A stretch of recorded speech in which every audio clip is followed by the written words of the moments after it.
There's a rule every man learns in the desert. The things that want to kill you never announce themselves. They walk in quiet. They smile first. Jackson Voss had seen that smile before.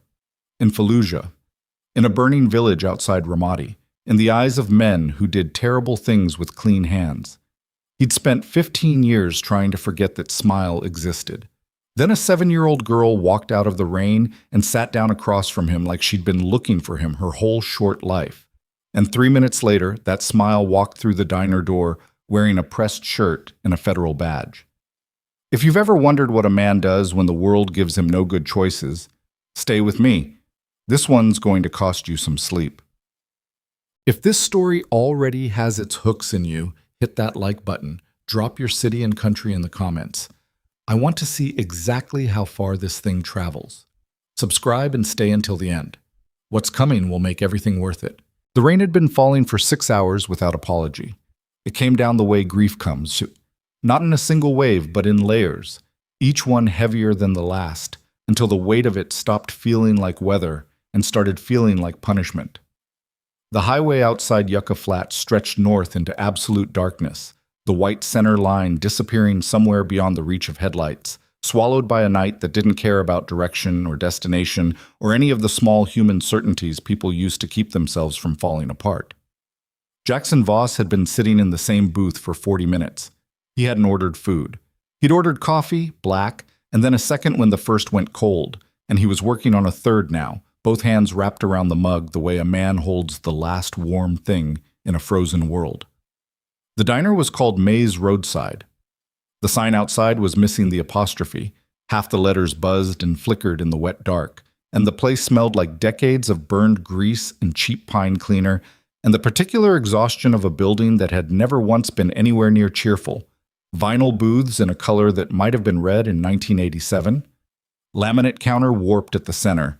A jukebox in the corner that hadn't worked since a trucker kicked it in 2019 and nobody had ever bothered to fix. Jackson fit the place. He was 6'3" of scar tissue and silence, the kind of man who occupied space differently than other people. Not aggressive exactly, but immovable, the way certain trees look like they grew specifically to survive whatever the weather decided to do. He was 41 years old and looked 50 in the right light. His face had the geography of a life that had been unkind about its lessons. A jaw that had been broken and reset slightly wrong. A hairline scar that ran from his left temple into the short dark hair at his crown. Eyes that were the flat gray of old concrete and about as yielding. His hands on the coffee mug were large and damaged, the knuckles of the right one carrying an old pattern of scar tissue that anyone who knew anything would recognize as the kind of marks you earn hitting something much harder than a training bag. His leather cut lay folded on the seat beside him, and even folded, it carried weight. The patches were worn, sun-bleached at the edges, the back rocker reading Iron Nomads in heavy Gothic lettering above a smaller patch. No fixed address. The center patch beneath was a compass rose with a broken needle, their emblem. A club for men who didn't belong anywhere long enough to put down roots but protected everything they touched while passing through. He was supposed to be here for Danny. Daniel Reeves, prospect turned full patch in 3 years, which was unheard of, 26 years old. A kid from Tucson who'd come to the club with a learning disability he'd never talked about and a mechanical intuition that bordered on supernatural. He could listen to an engine and tell you what was wrong before he opened the hood, and he was usually right. Danny had laughed at things that weren't funny because he was nervous, and he'd cried once when a stray dog got hit out front of the clubhouse and nobody else saw, and he died 4 days ago in a highway crash that the accident report called a single-vehicle incident and that 3 different brothers were quietly, furiously certain was anything but. The memorial was tomorrow morning, 40 miles north. Jackson had ridden down early because he didn't sleep anymore, hadn't properly, in years, and because staying in a motel room alone with his thoughts on a night like this was the kind of thing that didn't end well. So, coffee, rain, the thin mechanical comfort of a diner that had no interest in his problems. The waitress had stopped trying to make conversation after the first cup. She was maybe 60, hair gone mostly silver, with the kind of efficient kindness that comes from decades of reading strangers in booths. She refilled without asking, didn't linger. He appreciated that more than he could have explained. The diner had 4 other customers when Jackson arrived. A trucker at the counter eating pie and watching something on his phone. An elderly couple in the far corner sharing a piece of toast without talking. The comfortable silence of people who'd been together long enough to not need words. A teenager working on something on a laptop near the door, earbuds in, radiating the aggressive indifference of someone trying to look like they weren't alone. Nobody bothered Jackson. Nobody sat near him if they could help it. This was normal. This had been normal his entire adult life. He'd stopped being hurt by it somewhere around year 3 post-discharge and started being grateful for it somewhere around year 7. People gave him space, and he used the space, and nobody had to pretend they were comfortable with each other. Clean arrangement. He was staring at the rain on the window, watching a single drop track downward, catching the neon from the broken sign, breaking into smaller drops, joining other drops, becoming something different. When the diner's side door opened, not the front door, the side door near the bathrooms, the one that connected to the parking lot around back where the dumpsters were, it banged open hard against the doorstop, and a cold gust hit the whole room, and the trucker looked up from his phone, and the elderly woman flinched. The girl came in at a dead run. She was small. Couldn't have been more than 7, maybe 8 years of age. And she was soaked through from crown to foot, her dark hair plastered flat against her skull, her clothes, a yellow raincoat over a striped shirt and jeans, soaked and heavy and wrong for the temperature. She wore sneakers with a cartoon rabbit on the side. One of the Velcro straps was undone. She was carrying a stuffed bear, brown and worn, clutched to her chest with both arms, the way a person holds something that is not a comfort object but a lifeline. She stopped just inside the door, and her eyes went around the room fast. The scanning look of a child who'd learned too young to read exits and threats and safe corners. And then they landed on Jackson. She crossed the room in 8 steps and sat down across from him in the booth. He stared at her. She was shaking. Not from cold, or not only from cold. The kind of shaking that comes from the inside. Her hands on the stuffed bear were white-knuckled. Her eyes, brown, enormous, rimmed red, were fixed on his face with an expression that Jackson recognized with a lurch of something deep in his chest. It was the look of someone who had already run out of options and had landed on a last one that they weren't sure would work. She leaned forward across the table. "Please," she said. Her voice was barely sound. "Pretend you're my dad." Jackson set down his coffee cup. The room had gone very quiet. The trucker was watching. The teenager had pulled out one earbud. The waitress had stopped moving near the coffee station. Jackson looked at the girl for a long moment. He looked at the side door she'd come through, which was swinging slowly closed. He looked at her face, the specific quality of the fear in it, the way her chin was up even though her lips were trembling, the way she was holding herself together through pure determined will. He said very quietly, "What's your name?" "Maisie." 1 syllable. Immediate, like she'd been waiting for the question. "Maisie." He said it back without expression. "Where's your mom?" Something moved across the girl's face that answered that question without words and closed the conversation on that subject simultaneously. Jackson had been a Marine. He knew when to stop asking. He put his forearm on the table between them. A barrier. A fence post. "Okay," he said. That was all he said. Maisie Rowan exhaled like she'd been holding that breath for hours. She sat up straighter. She pulled the stuffed bear into her lap under the table. She put both hands flat on the table in front of her the way a child does when they're trying very hard to look older than they are. And she looked out the window at the rain with an expression of careful blankness that was the saddest thing Jackson Voss had seen in a very long time. And he had seen some genuinely terrible things. The waitress materialized. "You want some hot chocolate, sweetheart?" Her voice had changed, softer, lower, the specific register of a woman who recognized something wrong. Maisie looked at Jackson. He nodded slightly. "Yes, please," Maisie said, polite, automatic, taut. The waitress disappeared toward the kitchen and shot Jackson a look on her way, not suspicious, not accusatory, asking. He gave her the smallest head shake he could manage, and she nodded and kept moving, and he understood they had reached a quiet agreement about the next few minutes. Then the front door opened and the man walked in. He came in out of the rain without urgency. Pressed dark shirt, open at the collar. Slacks. Leather shoes that had cost more than Jackson's first motorcycle. He was somewhere between 40 and 50, fit in the way of someone who exercised not for health, but for appearance, with sandy hair that the rain had barely touched, and a face that was pleasant in the default, generic way of people who'd learned early how useful pleasant looked. He stood just inside the door and let his eyes move around the room with the particular patience of someone who already knew what they were looking for and was simply confirming its location. When his gaze landed on the booth, it paused for 1/2 second on Maisie. Then it moved to Jackson. The man smiled. It was a good smile. The kind of smile that would work in a boardroom, at a charity event, across a dinner table. The kind of smile that made people relax. Jackson's whole nervous system went cold and hard and absolutely still. He knew that smile. He'd last seen one like it on the face of a man in Ramadi who'd shaken hands with a Marine colonel while his cousin was burying an IED 200 meters away. The smile of someone who was playing a game they were already certain they'd won and were enjoying the last few moves. The man crossed the diner. He stopped at the edge of the booth, looked down at Maisie with an expression of warm relief that was a perfect performance, and said, "There you are, sweetheart. I was so worried." Maisie did not look up. She was staring at the table. Her hands had gone back to the bear, under the table, gripping it. The man looked at Jackson with an expression of apologetic gratitude. "I'm so sorry, and she sometimes wanders when she's upset.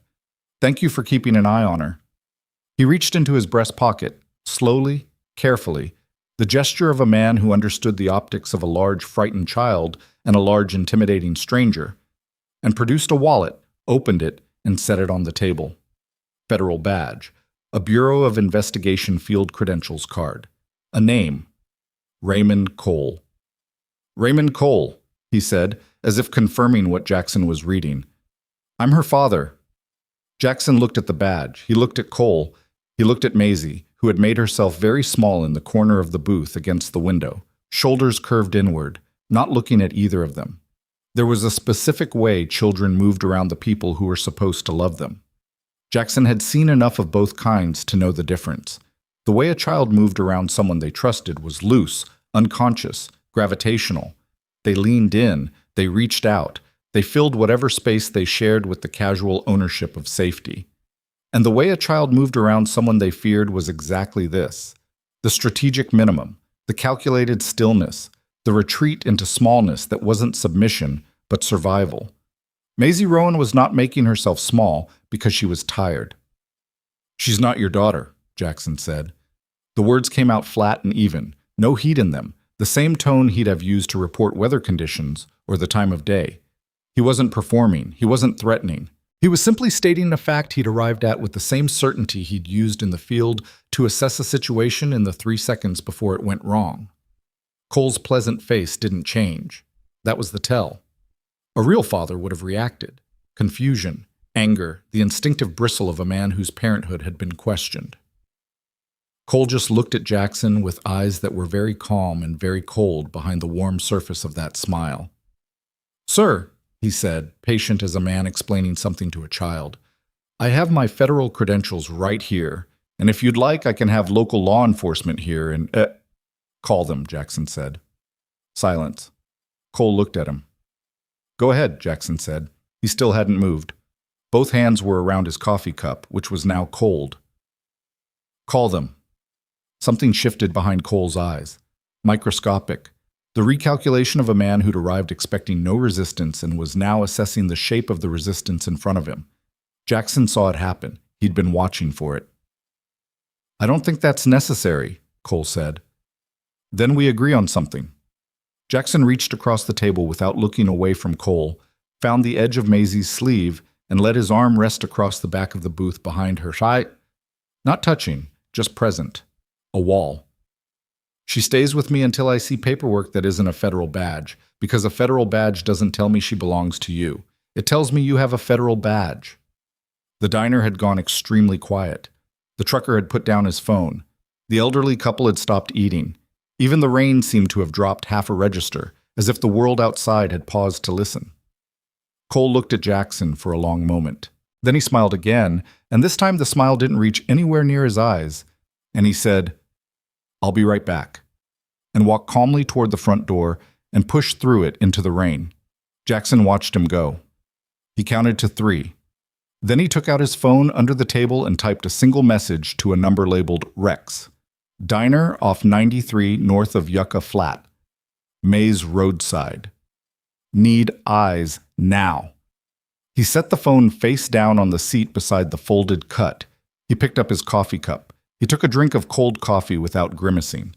Beside him in the booth, small and soaking wet and smelling of rain and fear, Maisie Rowan said very quietly, "He's not going to go away." "No," Jackson said, "he's not. He doesn't give up. I know." She was quiet for a moment, then, "Are you actually going to help me?"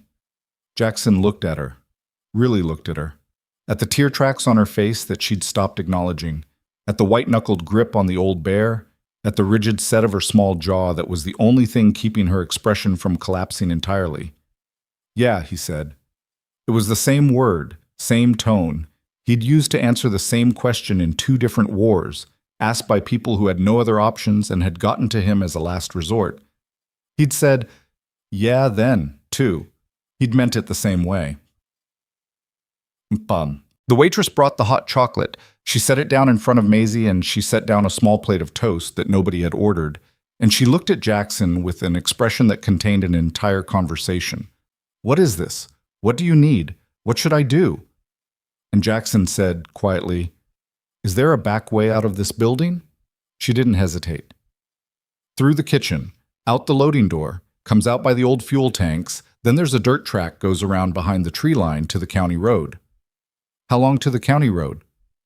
"Maybe 2-3 minutes walking, less if you're running." He held her gaze. "Thank you." She nodded once, sharp and certain, the nod of a woman who'd seen enough of the world to know when sides needed to be chosen. "You need 5 minutes? I need 3. She turned and walked back toward the counter at the same pace she always walked, picked up the coffee carafe, and began a slow, methodical circuit of the other tables that would block the sight lines between the front windows and the booth. Jackson looked at Maisie. "Can you run?" She was already drinking the hot chocolate, both hands around the mug, watching him over the rim. She lowered it. "Yes." "You'll stay right with me. You don't stop for anything. You don't let go of that bear." Something in her face at the mention of the bear, a flicker, there and gone, too fast to read, but real. "Okay," she said. "Put your coat back on." She was already pulling it on. Efficient, practiced, the movements of a child who'd learned to be ready to move. Jackson stood. He pulled on his cut, not because it offered warmth, it didn't. It was leather and wind-worn and absorbed the cold more than it blocked it, but because it was armor of a kind, and he had ridden 600 miles in it and buried brothers in it, and the weight of it on his shoulders was the closest thing to solid ground he reliably had. He put $30 on the table. He picked up his coffee cup and drank the last half-inch without tasting it. He looked down at Maisie Rowan standing beside the booth, 7 years old, yellow raincoat, one Velcro strap still undone, holding a stuffed bear like it was the last anchor in a storm. "Stay close," he said. She reached up without a word and took hold of the edge of his cut with 2 fingers. Not his hand, his cut. Like she understood instinctively what that piece of leather meant to a man who wore it, and what kind of grip would be acceptable, and what kind of claim she was making by taking hold of it. Jackson Voss walked toward the kitchen and whatever was coming next. The loading door hit the rain like opening a wound. Cold tore through immediately. Not the wet cold of a normal storm, but the specific desert cold of a high-elevation night that had dropped fast while the rain brought the temperature down further. The kind of cold that found gaps in clothing and settled in joints and made the chest ache with every breath. Jackson went out first, one hand back, and Maisie took it without being asked, and they moved. The lot behind the diner was unpaved. Gravel and hardpack turned to mud. The fuel tanks to the left sitting dark and disused under a corrugated overhang. Jackson could hear the rain on the metal roof of the overhang like a sustained drum roll, could hear his own boots in the mud, could hear the small, rapid sound of Maisie's sneakers working to keep up with a stride half again as long as hers. He shortened his stride. He didn't think about it. His body just did it. The tree line was 30 yards. Pinon and juniper, dense enough to block line of sight from the highway and the diner's parking lot, just sparse enough to navigate through in the dark. Jackson had his phone out, flashlight on, keeping the beam low and aimed at the ground directly ahead.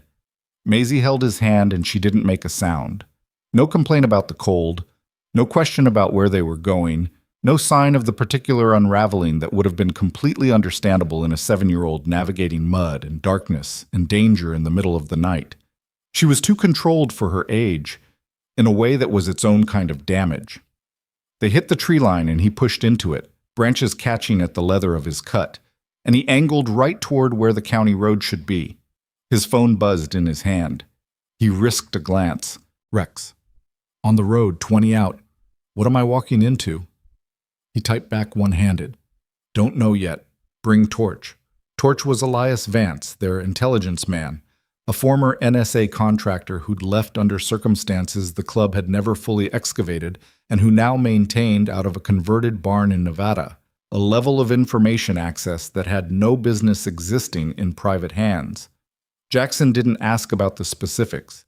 He just called Torch when he needed to know something. He needed to know something now.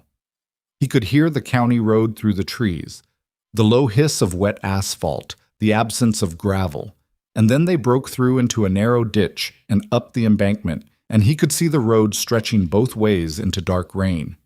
His bike was still in the diner lot. He looked both ways down the county road. Nothing moving. Pressed back against the tree line, rain coming harder now, Maisie standing beside him with her hand still in his and her chin up against the cold. I need to tell you something, she said. Tell me while we move. He'd already made the decision, north on the foot, parallel to the highway through the scrub, far enough from the road to be off sight lines, but close enough to hear traffic. Rex was 20 minutes out. The bear! Her voice was steady, but doing something complicated underneath the steadiness. There's something inside it. Jackson kept moving, kept his eyes on the dark scrub ahead. Inside it, how? A drive. A flash drive. Pause. My mom sewed it in. Jackson stopped. He turned and looked at her in the thin beam of the phone's flashlight, rain on both their faces, the stuffed bear pressed to her chest. What's on it? He said. Maisie looked at him for a long moment with those enormous dark eyes that were carrying weight that no child should have been carrying. My mom said it was proof, she said. She said if anything happened to her, I had to make sure it got to someone who couldn't be bought. She paused. She said those people were hard to find. The rain came down between them. Somewhere behind them through the trees, across the wet gravel of the diner's back lot, Jackson heard the sound of a car door. Who is he? Jackson said. Not a question. The beginning of one, reshaped into a demand. Maisie's jaw tightened. My mom said he worked for someone very important, someone everyone was afraid of. Her voice didn't waver. She said that's why no one helped us. The car door sound again, then another. 2 vehicles. Jackson picked up his pace, moving them into deeper scrub, away from the road, into the scrub brush dark, and his mind was already running the geometry of it. 2 vehicles, at least 2 people per vehicle minimum, and a man with a federal badge who'd shown no hesitation and no surprise when Jackson refused to back down, which meant he'd run into resistance before, which meant he had experience with this kind of situation, which meant whatever Maisie's mother had recorded on that drive was significant enough to mobilize serious resources on a Tuesday night in the middle of the Arizona desert. His phone buzzed. Rex. 15 out. Torch is with me. Jackson, what's the situation? He didn't answer yet. He pulled them behind a cluster of juniper, pressed flat, killed the flashlight. The darkness fell complete and wet and cold. Maisie's hand found the edge of his cut again. 2 fingers. Same grip as before. From back through the trees, a beam of light swept the scrub. Then another, moving this way. How many are there? Jackson said, barely audible. I've only ever seen 3, Maisie said. But my mom said there were more. 3 in the field, unknown support behind them, a federal badge as cover, an unknown drive with unknown contents, and 20 miles of dark Arizona desert between here and anything that looked like help. Jackson Voss had operated in worse conditions. He hadn't been responsible for a child in any of them. The lights were getting closer. He pressed his back against the juniper and made himself breathe. 4 count in, hold, 4 count out. The way the course had trained it, the way his body still responded to it when everything else went sideways. And he looked down at the small figure pressed against the scrub brush beside him, rain-soaked and terrified, and somehow still holding herself together, clutching that bear with whatever was sewn inside it, with whatever her mother had died to protect. His phone buzzed one more time. He looked at it. "Rex, Jackson, talk to me." He typed, "County Road north of Maze. We're in the scrub. 2 vehicles searching. I have a child." He sent it and turned the phone over and pressed it against his leg to kill the screen glow. The flashlight beams were 20 yards away now, and moving with the organized patience of people who knew how to search terrain. Maisie lifted her face to his in the dark. "Are your brothers actually coming?" she said. Jackson looked at his phone, dark against his leg. He looked at the approaching lights. He looked at the sky, which was nothing but rain and black, no stars, no moon, no break anywhere in the weight of the storm pressing down on this piece of desert where nobody should have been and everyone was. "Yeah," he said. "How long?" He checked the time. 14 minutes since Rex's last message. In 14 minutes, a great deal could happen. "Long enough," he said. It wasn't an answer. She knew it wasn't an answer, but she turned back to face the dark and she pressed her shoulder against the juniper, and she didn't make another sound. And that silence, that small, terrible, disciplined silence, hit Jackson Voss somewhere below the sternum with the force of something he wasn't prepared for, and he understood in that moment, with the flashlight beams cutting through the scrub 10 yards away, that this had already stopped being a situation he was managing. This had become something else. He just didn't have a word for it yet. The first headlight came through the trees like a thrown spear. Jackson saw it sweep left across the juniper line 30 yards north, pause, then drag back right. Systematic, unhurried, the movement of someone who'd done this kind of searching before and understood that patience was the real weapon. The second beam was further back, working the scrub parallel to the county road, cutting off the most obvious exit route. 2 operators minimum, possibly 3, and the coordination between them was clean enough to suggest they'd work together, not hired separately for tonight. That told Jackson something he didn't like. He pressed Maisie tighter into the hollow at the base of the juniper cluster, his body angled to shield her from the sweep of the lights, and he felt her breathing against his arm, fast, shallow, but controlled, no sound, no involuntary gasp. The bear was tucked under her raincoat now, pressed flat against her stomach. She'd done that herself, without being told, and he'd noticed, and he'd filed it alongside everything else about this child that was adding up to a picture he didn't want to look at directly. His phone, face down against his thigh, buzzed twice in quick succession. He didn't check it. The screen glow would carry 20 yards in this dark. 8 minutes, roughly, since Rex's last confirmed message. Give or take, accounting for road conditions, accounting for the mountain grade on the north approach. Rex rode a Road King that he kept immaculate and pushed hard when it mattered. Torch rode a Softail and drove it like he was delivering something fragile regardless of the situation, which had been a source of ongoing disagreement between them for 11 years. 8 minutes was a long time in bad terrain with moving lights. Jackson watched the near beam. It was working methodically through the scrub, short overlapping arcs, covering ground without wasting motion. The operator was 50 feet away and closing in a direction that would put him directly on their position in under 2 minutes if the pattern held. Jackson weighed it. Option 1, stay, and let the search pass over them. Hope the juniper was enough cover in the dark and rain. Low probability. The searcher's pattern was too thorough. Option 2, move now, north through the scrub, parallel to the county road. Higher risk of sound. Higher risk of breaking cover, but more distance between them and the light. Option 3, something that wasn't running. He thought about option 3 for exactly the time it took to look down at Maisie pressed against his arm and dismiss it completely. He touched her shoulder. 1 tap. Then pointed north along the scrub line. She looked where he pointed, nodded once. They moved.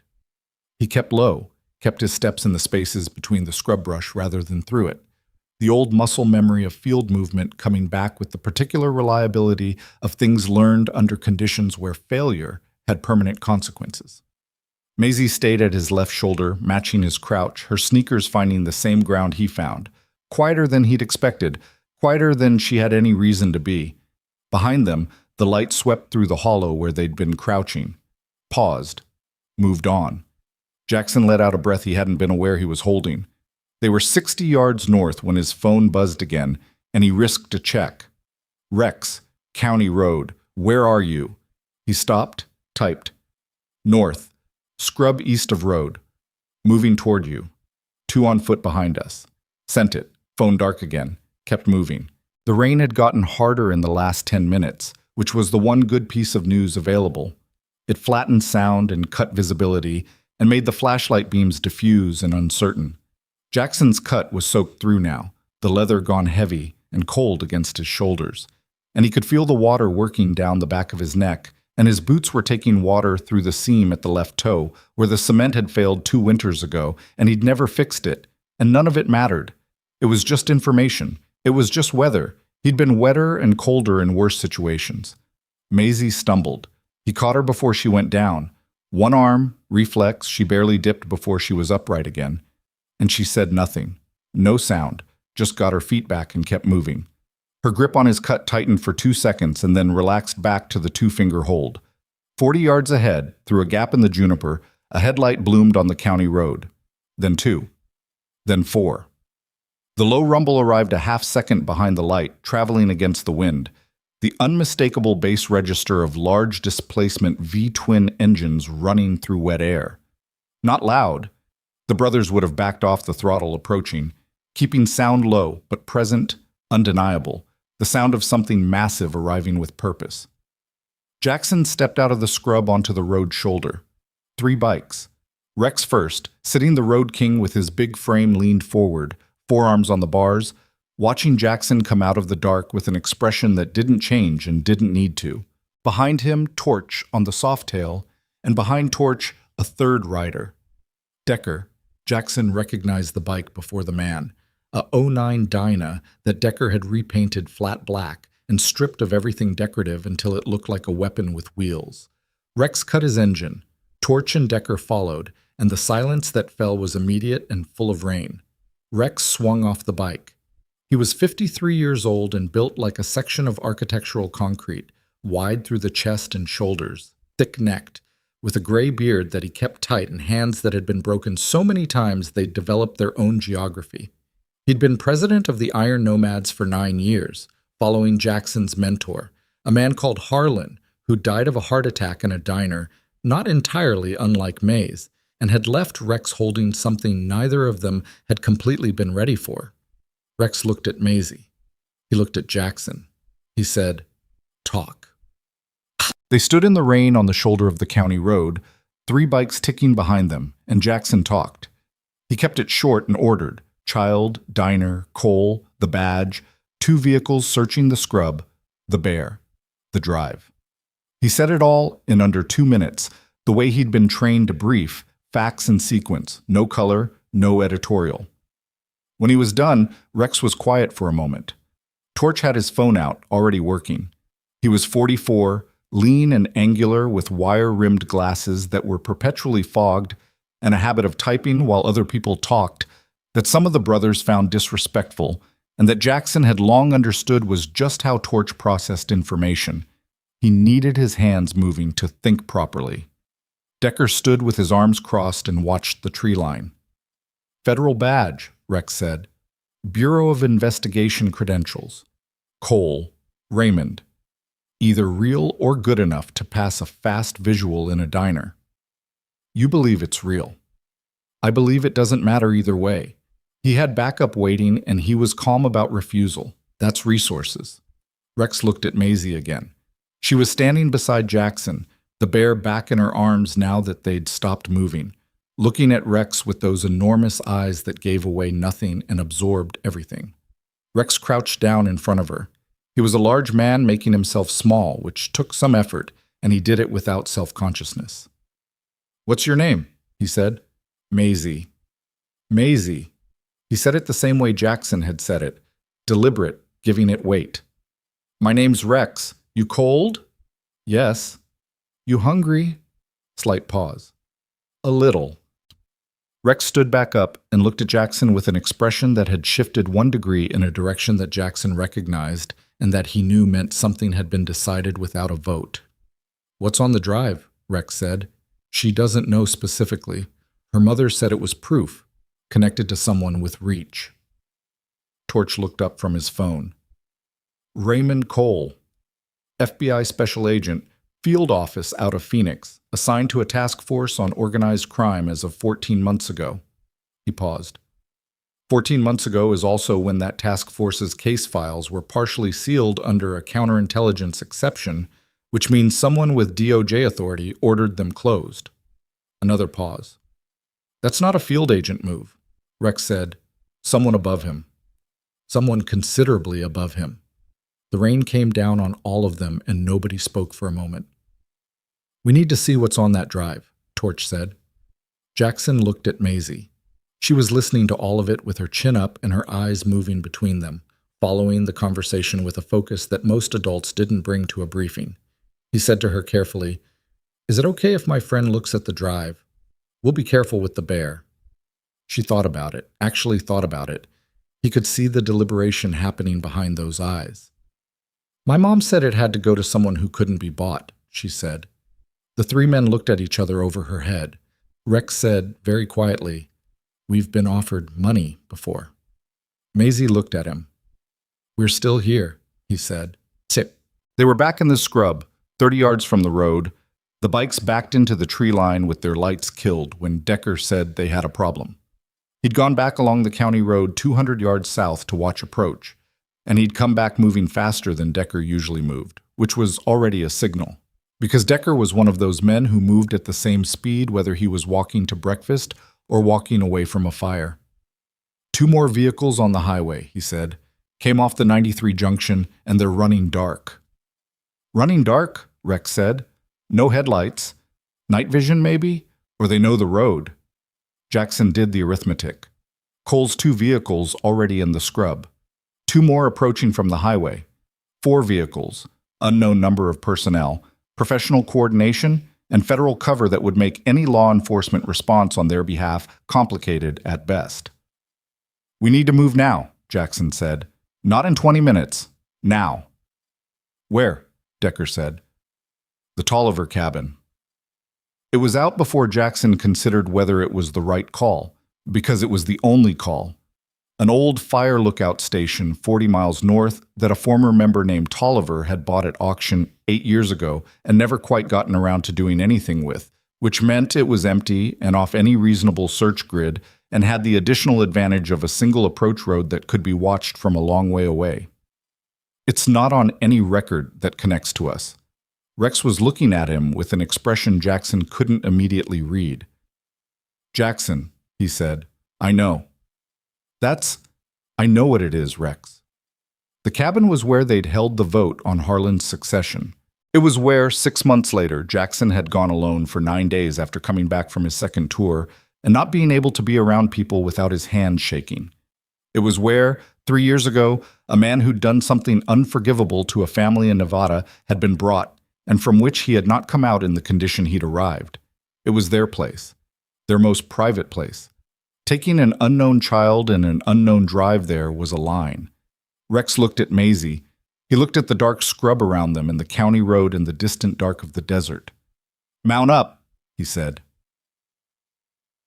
Sit. Jackson rode with Maisie in front of him, her back to his chest, his left arm across her, the bear pinned between them.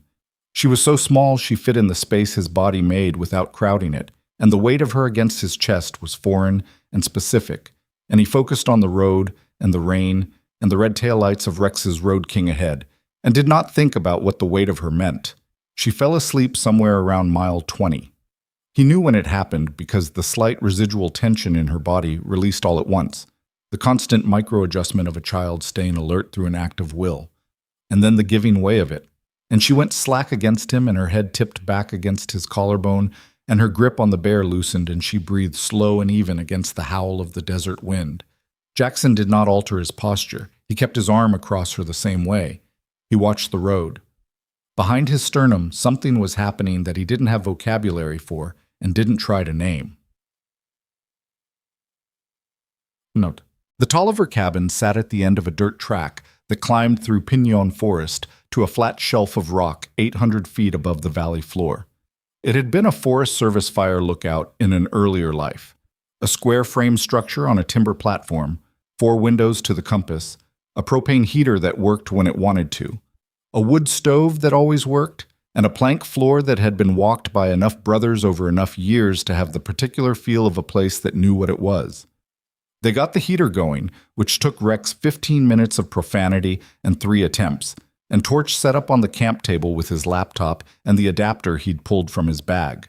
Torch's bag always contained approximately what a military supply sergeant would pack, if that supply sergeant had a background in signals intelligence. And Decker stood at the north window with his arms crossed and watched the access road below. Maisie was asleep on the folded sleeping bag that Rex had produced from one of the saddlebags, still in her damp raincoat, the bear tucked under her arm. Jackson stood at the east window and watched the valley below and listened to the rain on the roof and said nothing. Torch opened the drive. The silence that followed was different from the silence before it. Jackson turned from the window when it had gone on too long. Torch was staring at his screen. His glasses were off, which only happened when Torch had stopped caring about seeing things clearly, because what he was seeing didn't need to be clearer. "Torch," Jackson said. Torch looked up. He was not a man who showed things easily on his face. 14 years in signals intelligence, 4 of them in a black sight capacity he'd never detailed, had given him a face like a wall. What was on his face right now was not exactly fear. It was the particular expression of a man who'd been around classified information long enough to understand when something had crossed from sensitive to catastrophic. "How bad?" Rex said. Torch took off his glasses and set them on the table. "There are photographs," he said. "Dated, location stamped, 11 different children over a period of approximately 4 years." He stopped. "Financial transactions. 6 figures, recurring, routed through 3 different shell structures, but the end recipients are traceable if you know what you're looking for." He stopped again. "The end recipients include 2 sitting federal officials, one of whom is Raymond Cole's direct superior at the DOJ." The room was very quiet. "And video," Torch said. 3 files. I opened one."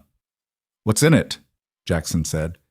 Torch looked at him with the expression of a man who was not going to answer that question and did not need to. Jackson turned back to the window. His jaw was tight enough to ache. His hands, hanging at his sides, had closed without his instruction. "The woman," Rex said. "Maisie's mother. Where is she?" Torch closed the laptop gently. "There's a death report in the files. Car accident 2 weeks ago. Single vehicle, Highway 89, outside Flagstaff." He paused. "The accident report was signed by a Maricopa County deputy whose name appears in the financial transaction records." Nobody said anything. Across the cabin, on the sleeping bag, Maisie Rowan shifted in her sleep and pulled the bear tighter and made a small sound that wasn't quite a word and wasn't quite anything else, and then went still again. Jackson pressed his forehead against the cold glass of the east window and looked at the dark valley below and felt something old and buried and enormous beginning to move in the deepest part of him, the part he'd spent 15 years building walls around, and he recognized it the way you recognize a sound you heard once in a place you never wanted to go back to. Rex said, "Jackson." "Don't," Jackson said. "We need to talk about what we do next." "I know what we do next." "That's what I'm worried about." Jackson pulled his forehead off the glass. He turned around. Rex was looking at him with the kind of direct steadiness that had made him president. Not an easy authority, not a comfortable one, but a real one.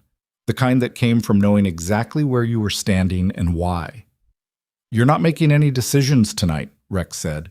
"Not about the direction this goes. She's mine to protect. She's ours." Rex let that sit. "The minute you texted me at that diner, she became ours. That's how this works." Jackson held his gaze. "And if what needs doing can't be done by committee," Rex's expression didn't shift. "Then we'll have that conversation when we get to it." It was not reassurance. It wasn't meant to be. Decker spoke from the window without turning. Vehicle on the access road. The room moved. Rex to the south window. Torch's laptop open and live. Jackson one step toward the sleeping bag, one hand going to Maisie's shoulder. She woke up immediately. Eyes open, oriented, no confusion. She'd been sleeping the way a hunted animal sleeps, close to the surface, and she was up and sitting before Jackson had fully processed his own movement. Lights, she said. One vehicle, Decker said. Moving slow, like they're not sure about the road. Jackson looked at Rex.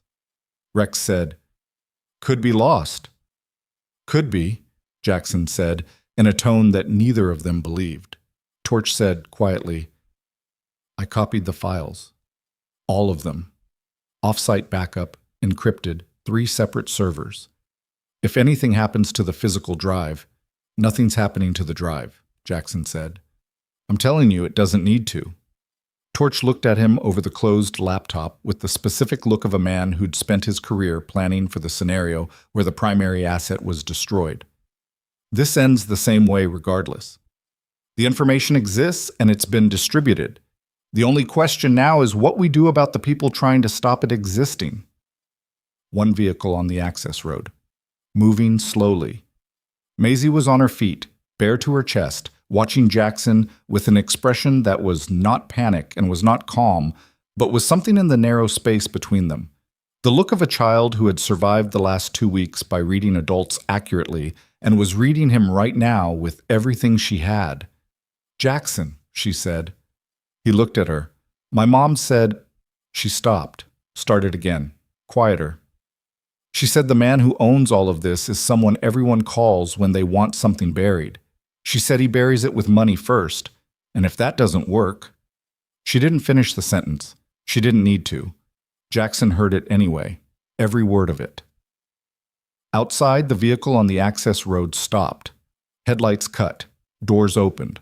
More than 2 doors. Rex was already moving to the south window, and Decker had stepped back from the north, hands loose at his sides with a stillness that was its own kind of readiness.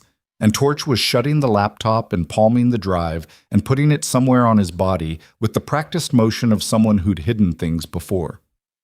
Jackson crouched down in front of Maisie. He looked at her face in the weak amber of the propane heater, the wet hair still plastered at her temples, the eyes that had seen too much, the jaw that kept coming up every time the fear tried to bring it down. "How many times have you had to run?" he said. Her answer came without hesitation, and the number she said was not a number that should have applied to a 7-year-old, and it landed on Jackson Voss like a hammer, finding a crack that had been there a long time and had only been waiting for the right blow to open it all the way up. Outside, on the access road, a voice called out in the dark. It was Cole's voice, calm, unhurried, carrying easily through the rain. "Mr. Voss," it said, "I think we both know how this ends. Let's talk about making it easier." Jackson stood up slowly. Rex looked at him across the cabin. His face said, "Your call." Jackson looked at the door. He looked at the window. He looked at Decker, who gave him the smallest nod. More than 2 men out there, positioned. They've covered the approach angles. He reached out and put his hand briefly on top of Maisie's head. 1 second, no more. And she went very still under it, the way a child goes still when they're not used to being touched gently. And that stillness broke something open in him that he suspected was not going to close again. He picked up his leather cut from the chair where he'd set it. He put it on. "Stay with Rex," he said to Maisie. "Don't open the door for anything." "Where are you going?" she said. Jackson looked at the door. "Out," he said. He walked to the door and he put his hand on the latch, and he understood, in that specific moment, with total clarity, that he was about to step across a line he'd been standing beside for 15 years. The line between the man who protected and the man who couldn't be pulled back from what protecting required. He'd spent 15 years staying on the right side of that line. He didn't know if he was going to be able to do that tonight. He opened the door, and the cold and the rain and the dark took him, and behind him in the amber warmth of the cabin, a 7-year-old girl with a stuffed bear pressed to her chest watched him go, and did not make a sound. The rain hit Jackson the moment he cleared the door. Not the soft, persistent rain of earlier. This had become something angrier, driven sideways by wind coming down off the mountain with the weight of elevation behind it, and it struck his face and the back of his hands and found every gap in his cut with the particular malice of weather that had decided to make a point. He stood on the platform outside the cabin door for 2 seconds and let his eyes adjust and let the cold settle into him and become information rather than sensation. The access road below the shelf was 30 yards of switchback through dense pinon. In the dark, he could make out the shape of a vehicle, SUV, black or dark-colored, parked sideways across the road in a way that wasn't accidental. A second shape behind it. 2 vehicles, then, which meant Cole had either followed the access road directly or had known it was here, and neither option was comfortable. 3 figures below. Maybe 4. Hard to count in the dark and rain. Cole's voice came up the slope again, same tone, same patience. "I'm not here to hurt anyone, Mr. Voss. I just need what the girl is carrying. You hand me the drive, I walk away. Everyone goes home." Jackson stood in the rain and said nothing. He was assessing angles. The platform was elevated above the approach, high ground, which was good. The single-access road was the only vehicle route, which was good. The pinon on either side of the road was dense enough to make a flanking approach on foot slow and noisy, which was good. The cabin itself had 4 windows and 1 door, and a plank floor that creaked in a pattern he'd memorized over years of visiting, which meant anyone moving inside would be trackable by sound. What was not good was the ratio. 3 bikes versus 2 vehicles of unknown personnel count, in terrain that favored defense but not escape. He came down 3 steps from the platform and stopped where the tree line on the cabin's east side would put him in shadow. He raised his voice just enough to carry down the slope. "Raymond Cole," he said. "FBI Task Force, Phoenix Field Office. Currently detached to a DOJ operation whose files were sealed under a counterintelligence exception 14 months ago." Silence from below. The rain, the wind. Jackson continued, same even voice. "The drive's already been copied. 4 servers, off-site, encrypted, and set to push to a list of journalists and independent prosecutors on a 12-hour timer unless someone with the right code resets it." This was a lie. Torch had done the copying, but not the timer, not yet. But Cole didn't know that. "So coming up here doesn't accomplish what you think it accomplishes." Longer silence this time. Then Cole said, "Who set the timer?" "Doesn't matter." "It matters to me." "I know it does." Another pause, and in that pause Jackson heard something that tightened everything in him. A sound from the east side of the cabin, from the pinon on the flank. A sound that wasn't wind and wasn't wildlife. The careful displacement of a boot finding the wrong patch of ground. They'd sent someone up the flank while Cole was talking. Jackson moved back up the steps in 4 fast strides, opened the cabin door, and was inside with it closed behind him before the sound below had resolved into anything identifiable. Rex was at the south window. He looked at Jackson's face. "East flank," Jackson said quietly. "At least one." Decker was already at the east window. He held up 2 fingers without turning, 2 on the flank. 1 vocal distraction at the road. Unknown count at the vehicles. Rex said, just barely audible, "How long until we're not the only ones here?" It was the question Jackson had been turning over since the moment he'd heard the vehicle doors on the access road. The Iron Nomads had 23 active members within riding distance. A full club response to a distress call would take time they didn't have, and it would also put every one of those men in the path of whatever federal authority Cole could bring down on them, which was a different calculation than a straight fight. Jackson looked at Maisie. She was standing with her back to the south wall, between the wood stove and Rex, the bear in her arms. She was watching Jackson with those eyes that didn't waste anything. He looked at Torch. Torch had his laptop open again, something running on the screen. He held up his phone and angled the screen at Jackson. A satellite map, their location marked, the access road below. And on the road, half a mile further down than Cole's vehicles, 2 more sets of headlights. Jackson felt the weight of that land on him like something structural failing. "Second wave," Torch said. "How many?" "I count 4 vehicles total, 6 to 8 personnel minimum." He paused. "Jackson, these aren't Cole's assets." "What do you mean?" Cole's a field agent running a personal operation. Field agents don't get 4 vehicles and 8 personnel without a paper trail. Torch turned the laptop so the screen faced the room. He'd pulled up something, a communication intercept, a format Jackson didn't recognize. I've been in their frequency since we left the county road. The vehicles on the road below, Cole's vehicles, they've been transmitting to a private frequency. Encrypted, but I broke the surface layer, he pointed at the screen. The 4 vehicles coming up are on a different frequency. And they're not responding to Cole. The cabin went quiet in a way that wasn't just the absence of sound. Rex said, "They're here for Cole." "They're here for the drive," Torch said, "and they don't care who's in the way." Jackson stood in the center of the cabin and let that restructure everything. Cole had been the threat, clean, contained, federal, dangerous, but legible. A man with a badge and resources and a need for the drive who'd been operating, Jackson had assumed, as the top of the organization trying to protect itself. But Cole was the middle. Cole was the field agent who'd overreached, who'd gone off book trying to personally recover the evidence before it surfaced, because someone above him had given him one chance to fix it before the real response was deployed. And the real response was 4 vehicles coming up the mountain with no interest in negotiation. "Cole doesn't know they're coming," Jackson said. Torch said, "He's about to."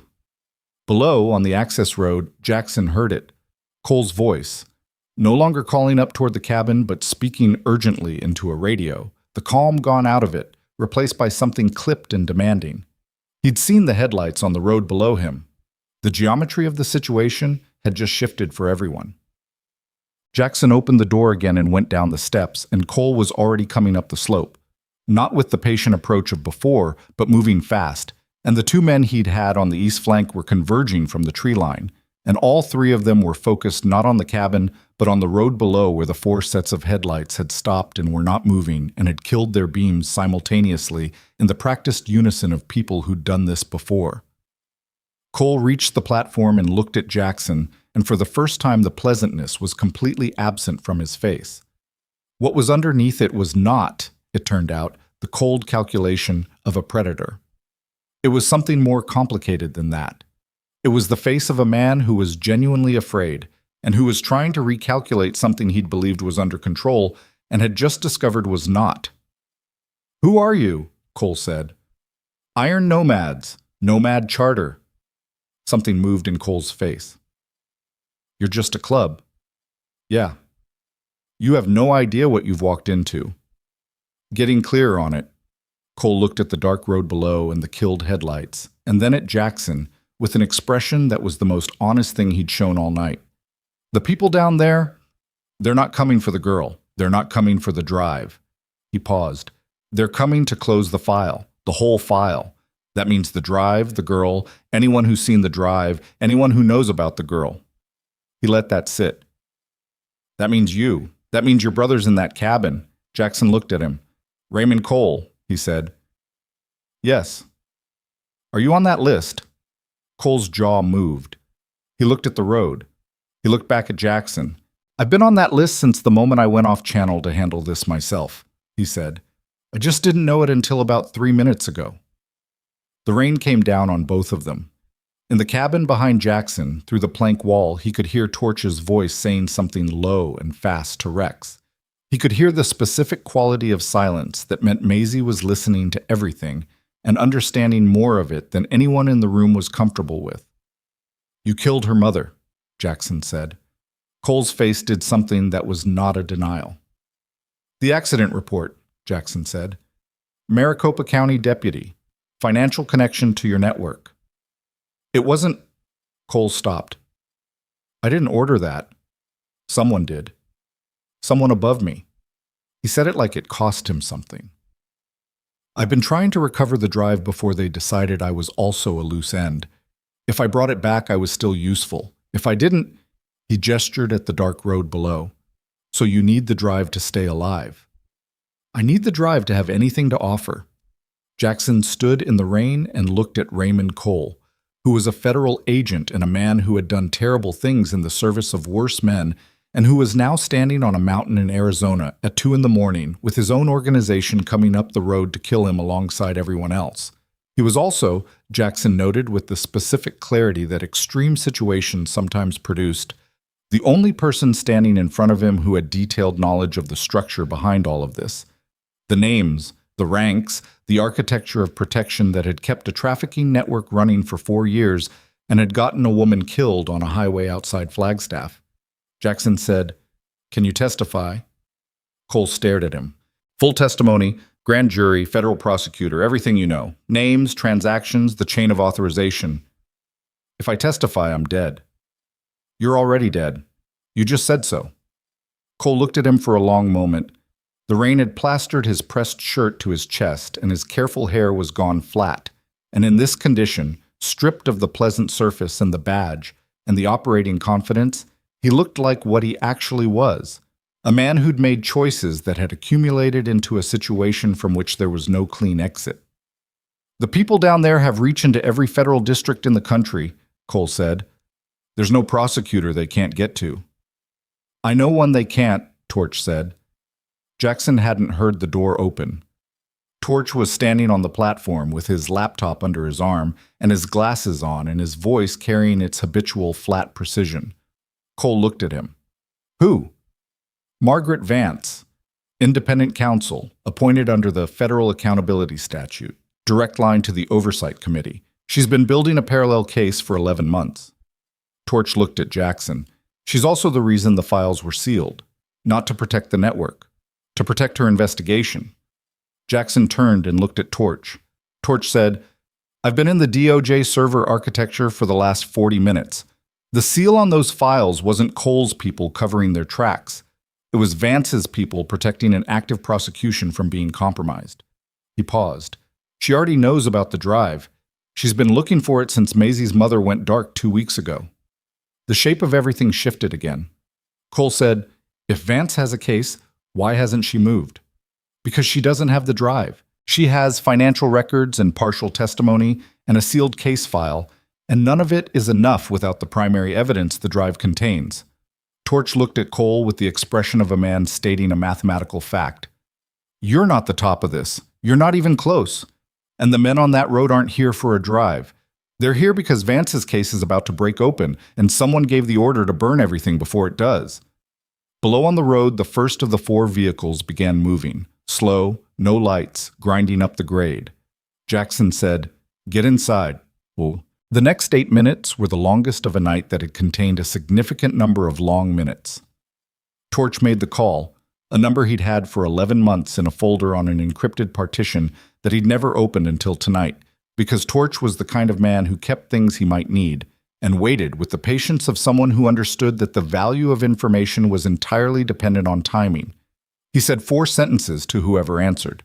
He said the location. He said the drive was in hand and intact. He said there were 4 hostile vehicles on the access road. He said they needed 20 minutes. Then he ended the call and closed the phone and set it on the camp table and looked at Jackson. 20 minutes, Jackson said. If she can mobilize from Phoenix. Can she? She has a task force that's been sitting ready for 2 weeks waiting for this exact call. Jackson looked at Rex. Rex looked at Decker. Decker was already at the window. "First vehicle is at the lower switchback," Decker said. 7 minutes to the shelf at that speed. 7 minutes? 20 needed. 13 minutes of something that wasn't going to be waiting. Cole had his own weapon out, a service pistol, which he held with the practiced ease of someone who'd qualified regularly but hadn't used it outside a range, which was a distinction Jackson could read in the grip, in the angle of the wrist, in the slight overcorrection of a man managing his own nerves. Jackson didn't say anything about it. A nervous man with a gun who was pointed in the right direction was still more useful than no gun at all. Rex had a .357 that lived in his right saddlebag, and which he had carried, Jackson knew, for 20 years without firing it at anything except paper. Rex pulled it from his waistband and turned it in his hand once, and set it on the window ledge in front of him with a sound that was final and quiet. Decker produced a blade from somewhere on his person that Jackson decided not to examine closely. Jackson had, on his belt, a fixed-blade K-bar that had made 3 deployments with him and had been sharpened so many times the blade profile had changed. Torch, when Jackson looked at him, shook his head slightly. Torch was not a violence man. He was the other kind, and Jackson respected that distinction. and he looked at Maisie. "Go with Torch," he said. "Where he goes, you go."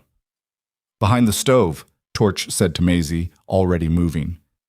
The wood stove was cast iron, 400 pounds, bolted to the floor on a concrete pad. It was the most cover the cabin offered. Maisie crossed the cabin without argument. She stopped beside Torch and looked back at Jackson. "The timer," she said. "The servers. Is that real?" Jackson looked at her. "I heard you tell him," she said. "I heard what you said." He looked at Torch. Torch said, "It is now." He opened his laptop and began typing.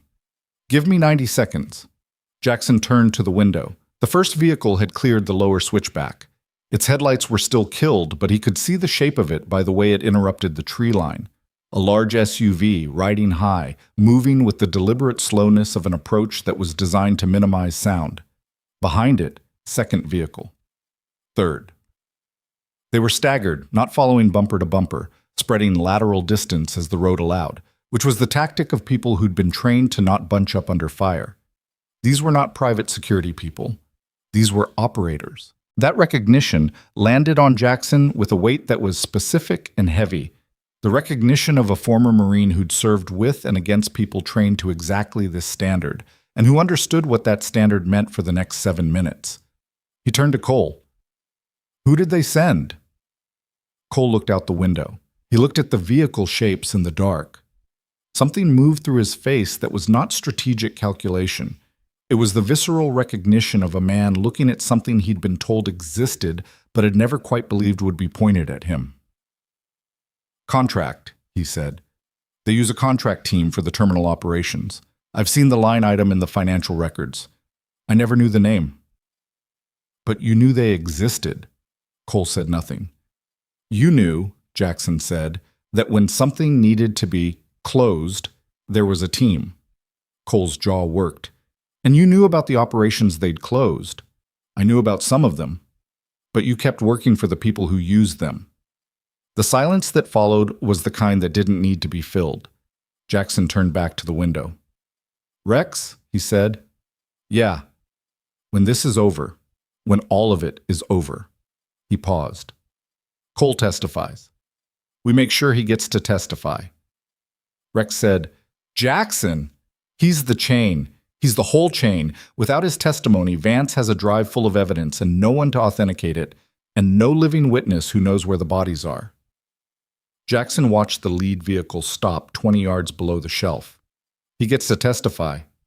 Rex was quiet for a moment. "Okay," he said. Cole said from behind them, "Why?" Jackson didn't turn around. "Because a woman drove a document to her daughter in a stuffed bear before someone put her car off a highway, and the least she gets is for someone to say the names in open court." No one said anything. Below, on the shelf road, a door opened. Then another.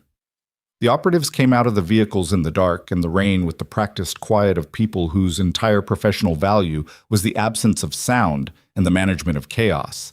And Jackson Voss, 41 years old, former Marine, bearer of a compass rose with a broken needle, pressed his back against the wall beside the window and gripped the car and counted his brothers in the room and counted the seconds and understood with the total clarity of a man who had nothing left to lose, except the people behind him, that the version of himself he'd been maintaining, the version that stayed on the right side of the line, that kept his hands clean, that kept the worst of what he was capable of behind the wall, was not going to survive the next 7 minutes. And the thing that was going to replace it had been there all along. He heard Maisie's voice from behind the stove, very quiet. "Jackson." He looked at her. She was holding the bear flat against her chest with one arm. With the other hand, she reached up and pressed her palm to the side of the stove, the warm iron, the certain heat of it. And she looked at him with eyes that had already seen the worst of what adults were capable of and were still, somehow, asking him to be something different. "Come back," she said. It was 2 words. It was everything. Jackson looked at her for 1 second. Then he looked at the door. Outside, on the wet shelf of rock, boots found the ground. He had 6 minutes, and he had a K-bar, and he had 3 brothers and a federal agent who was beginning to understand what choosing the right side actually cost. And somewhere down a mountain, a task force was moving through the dark. and somewhere behind a cast-iron stove, a 7-year-old girl was holding a stuffed bear that her mother had died to protect. He moved to the door and he put his hand on it. Rex said, from the window, "Together." Decker said nothing. He was already at the door beside Jackson, blade reversed in his right hand, left shoulder to the wall, and his face was the face of a man who'd been here before, in the way that only some men had been here before. And the stillness in it was not the stillness of fear managed, but the stillness of something that had moved past the place where fear lived. Jackson opened the door, and the cold and the rain came in like they'd been waiting. Behind him, Torch's voice, low, even, talking into his phone, said, 11 minutes out. We need 10. 1 minute short. 1 minute that would have to be made up somewhere in the dark and the rain on a shelf of rock on a mountain in Arizona, in a fight that no one would ever report, between men who would never be named, over a child who had run out of options and had found the last one that existed. Jackson stepped out, and the dark took him, and behind the door the sound of boots on plank floor began. The mountain did not care who was right. The rain fell on everyone equally, and somewhere below in the dark, 4 vehicles sat empty, and the men who'd come out of them moved through the piñón with the patience of people who had never once arrived somewhere and not finished what they came to do. Until tonight, when everything they thought they understood about this particular mountain was about to be revised by the specific kind of men who had nothing left to protect except the things that mattered most, which turned out to be the most dangerous kind of men in the world. The first one came out of the piñón on Jackson's left before his eyes had fully adjusted to the dark outside the door. He felt the displacement of air more than he saw the movement, the specific pressure change of a large body moving fast through a small space, and he dropped his shoulder and turned into it rather than away, and the forearm that had been aimed at his throat caught him across the collarbone instead and sent him sideways into the platform railing hard enough to crack the wood. The railing held. Jackson used it, pushed off it, came back around with the car bar reversed, and the point finding the operative's outer forearm in the dark. Not deep, a score, enough to make the arm pull back. The operative didn't make a sound. That told Jackson everything about the caliber of what was out here. He reset, back to the wall, breathing through his nose, mouth closed, letting his eyes do the work they were trained to do in minimal light. Rain on everything. The shelf was maybe 40 feet across, the access road at the far edge, the tree line on 3 sides. 1 lamp above the cabin door, weak amber, enough to see shapes but not faces. 2 shapes coming up from the road. 1 from the east tree line, the one he'd already hit, regrouping 8 feet to his left. 4 operatives visible. Unknown count still in the trees. Decker came through the door behind him and didn't slow down and went left without a word, and Jackson went right. And they separated the field the way they'd talked about exactly never because they didn't need to talk about it. It was the same reading of space that combat veterans developed when they'd spent enough time in situations where the wrong geometry got people killed. Jackson took the 2 coming up from the road. The first engagement was fast and bad and close. The operative was well-trained and had reach on Jackson and understood leverage, and what followed on the wet rock of the shelf was not the choreographed exchange of a fight that had rules, but the grinding attrition of 2 men trying to neutralize each other in the dark with water underfoot and no ground to give. And Jackson took a shot to the left side of his ribs that he felt as a deep crack of heat that he filed away and did not acknowledge and kept moving. He got inside the operative's guard and used his elbow and felt the impact register through the man's skull, and the operative's knees buckled, and Jackson stepped back and let him go down because they didn't have time for anything beyond incapacitation, and the man was done. Second operative had come around the left side while Jackson was occupied with the first, and caught him from a half step behind, and Jackson went down to 1 knee on the rock and felt the skin leave his palm, and the cold of the wet stone through his jeans, and the operative came over him, and he rolled and used the momentum, and they were tangled for 3 seconds that felt much longer. And then Jackson was on top with 1 forearm across the throat, and his other hand with the K-bar flat against the stone to keep it away from both of them. And he pressed the forearm down and waited and counted, and when the operative went slack, he was breathing, chest moving, just unconscious. And Jackson stood up. His ribs screamed. He breathed through it. From the east side of the shelf, he heard Decker, a sound of impact, then silence, then Decker's boot scraping stone as he moved, which meant Decker was upright and mobile, which was what mattered. Then Rex's voice from the north side of the tree line, low, controlled, with the particular compression of a man who was hurt and was not going to advertise it. "Jackson, got a problem." Jackson moved toward the voice. Rex was at the tree line, 30 feet from the cabin door, and the problem was immediately visible. Rex had an operative down at his feet, which was the part that wasn't the problem. And there was a second operative standing 8 feet away from Rex with his weapon up and aimed with the stillness of someone who'd cleared the sight picture and was making a decision. The weapon was on Rex. It was also between Jackson and Rex, which meant Jackson was in the operative's peripheral vision, and any movement he made toward Rex was a movement the operative would read and respond to before Jackson could cover 8 feet of wet rock. Jackson stopped. The operative didn't look at him, kept his eyes and the weapon on Rex. "Put it down," the operative said. Not loud, conversational. Rex had the .357 in his right hand at his side. He looked at the operative with the expression he wore when he was running numbers on a situation. Not fear, not bravado, the flat arithmetic of a man who understood what the math was producing. "How many times have you done this?" Rex said. The operative said nothing. "Came out here to clean up someone else's mess." Rex's voice was steady. His hand at his side was steady. "That's what they told you, right? Cleaning up." "Rex," Jackson said. "What's your name?" Rex said to the operative. "Put the gun down." "I'll put it down, but I want to know your name." "Rex," Jackson's voice harder.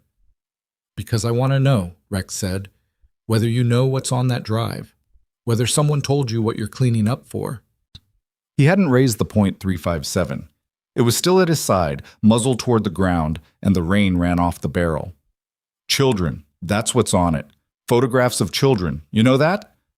Something in the operative's posture changed, microscopic, a recalibration that he couldn't fully suppress because it was the kind of information that bypassed training and landed in a different part of a person.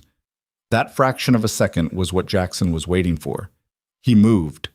Not at the operative seat, at the angle, at the space between the operative and Rex, covering ground with the specific low-running crouch of a man who'd made this calculation before and understood that the goal wasn't to be faster than the weapon, but to change the weapon's geometry. He got his shoulder into the operative's gun arm as the weapon discharged. The shot went wide, cracked off the rock face above Rex's head, and then Jackson had the arm up and back, and the weapon hit the stone and they went down together, and it was bad for a moment. Genuinely bad. The operative fighting from underneath with the strength of someone who'd been doing this work for years and hadn't come up here expecting to be compromised. Jackson held on. He held on past the point where holding on was a choice, and into the territory where it was just what his body did, because his body was not done yet. And then Rex's boot came down on the operative's forearm, precise and final. And something gave. And the operative stopped. Jackson got up. Rex was looking at him. "Your ribs," Rex said. "Later." "Jackson?" "Later." He picked up the weapon from the stone and dropped the magazine and racked the slide and threw the components in separate directions into the dark. "Where's Decker?" "Here." Decker came out of the south tree line with blood on his right hand that was either his or wasn't, and the blade still in his left, and his face carrying an expression that was somewhere between very calm and very far away. The place that certain men went when they'd been in the work long enough that the work stopped being emotional and became procedural, and the trick was coming back from that place after, which Decker managed, mostly, which was why he was still with the club and not in a cell somewhere. "Count," Jackson said. "2 down my side," Decker said. "2 mine," Jackson said. "Rex, 1. Rex looked at the man at his feet. 5 total. 4 vehicles, 8 personnel minimum. 3 more, Jackson said. Torch's voice through the cabin door, level and fast. 6 minutes. 6 minutes to what was supposed to be 20. Vance's task force had made up time somewhere on the mountain grade, or Torch had underestimated, or someone had been closer than Phoenix. Jackson didn't care which. 6 minutes was 6 minutes. The cabin door opened and Cole came out. He was holding his service pistol in both hands, the grip tight, the weapon up and aimed at the tree line south of the shelf, and his face was doing something that Jackson hadn't seen on it before. It was the face of a man who'd crossed his own line, who'd done it quietly and without announcement, and was now standing on the other side of it and finding it different than expected. 3, Cole said. South tree line, 40 feet, flanking. You saw them. Window. He kept his eyes on the tree line. They're moving for the access road. They want the vehicles. Jackson understood immediately. If the operatives reached the vehicles, they had communications equipment and extraction options, and the ability to call for additional assets, and 6 minutes became a very different number. Don't let them reach the vehicles, he said. He went south at a dead run. The piñon grabbed at him, branches at face height, roots finding every uneven step, the ground under the trees a different quality of dark than the open shelf, a layered dark that had depth and misdirection in it. Jackson ran through it by feel and memory, the way he'd navigated worse terrain in worse conditions, and his ribs kept time with every stride in a hot, insistent rhythm that he ran on top of rather than through. He came out above the access road 50 feet south of the vehicles. The 3 operatives were at the lead SUV, one already inside, one at the rear passenger door, one covering the tree line with a weapon up. The covering operative heard Jackson come out of the trees and turned and got off one shot that went past Jackson's left ear, close enough that the air displacement was tactile. And then Jackson was on him, and the fight was short and vicious, and ended with the operative sitting against the SUV's front tire, with his hands zip-tied behind him, using a cable tie from Jackson's back pocket that he'd carried since a firefight in Helmand Province, where improvised restraints had been the difference between an asset and a casualty. The one at the rear door had started moving toward Jackson. Cole came out of the trees behind him and said, "Don't," in a voice that was nothing like the voice from the diner, and the operative stopped and looked at Cole's weapon and sat down on the road. The one inside the vehicle had the engine running. Jackson yanked the driver's door open. The operative behind the wheel was young, younger than he'd expected, mid-20s maybe, with a face that was trying very hard to hold a professional expression and not completely succeeding. And in that failure, Jackson saw something that complicated everything. The look of someone who'd been told a version of this situation that bore no resemblance to what he'd found. "Keys," Jackson said. The operative cut the engine and dropped the keys on the seat. "Out." The operative got out slowly, hands visible, and stood beside the SUV in the rain and looked at Jackson with eyes that were reading the situation and processing it in real time. And what Jackson saw in that processing was not the operational blankness of the operatives who'd come up the slope, but something more human than that, something that hadn't been entirely trained away yet. Jackson left him standing there and looked at Cole. "The other vehicles," Jackson said. "Same," Cole said. "Keys out. Disabled." Jackson moved down the road to the second SUV, third, fourth. Keys from each. Some dropped on seats. One set he found in the ignition of a vehicle whose operator was not present, meaning someone was still unaccounted for in the trees. He pulled the keys and threw them into the dark downslope where they'd take time to find even with lights. Torch's voice in his earpiece, the one-ear radio unit they used for club operations, clipped in when he'd been inside. 2 minutes. Vance is at the grade bottom. 2 minutes. Jackson stood on the access road in the rain with his ribs on fire and blood from his palm where he'd gone down on the stone and the K-bar in his belt, and Cole 3 feet to his right, and he counted the people he knew were standing, Rex on the shelf above, Decker, Torch, and Maisie inside. Cole, the younger operative by the lead SUV, 5 operatives down on the shelf and road, breathing, restrained, or incapacitated, but alive. One unaccounted for. He felt it before he heard it. The same pressure sense from the beginning of the night. The displacement. The space where something was moving and the air knew before the ears did. And he turned and the operative came out of the tree line on the road's east side and was running at full speed with a blade that caught the thin light from the cabin above. And the run was not aimed at Jackson. It was aimed at Cole. Cole had his weapon up, but the angle was wrong.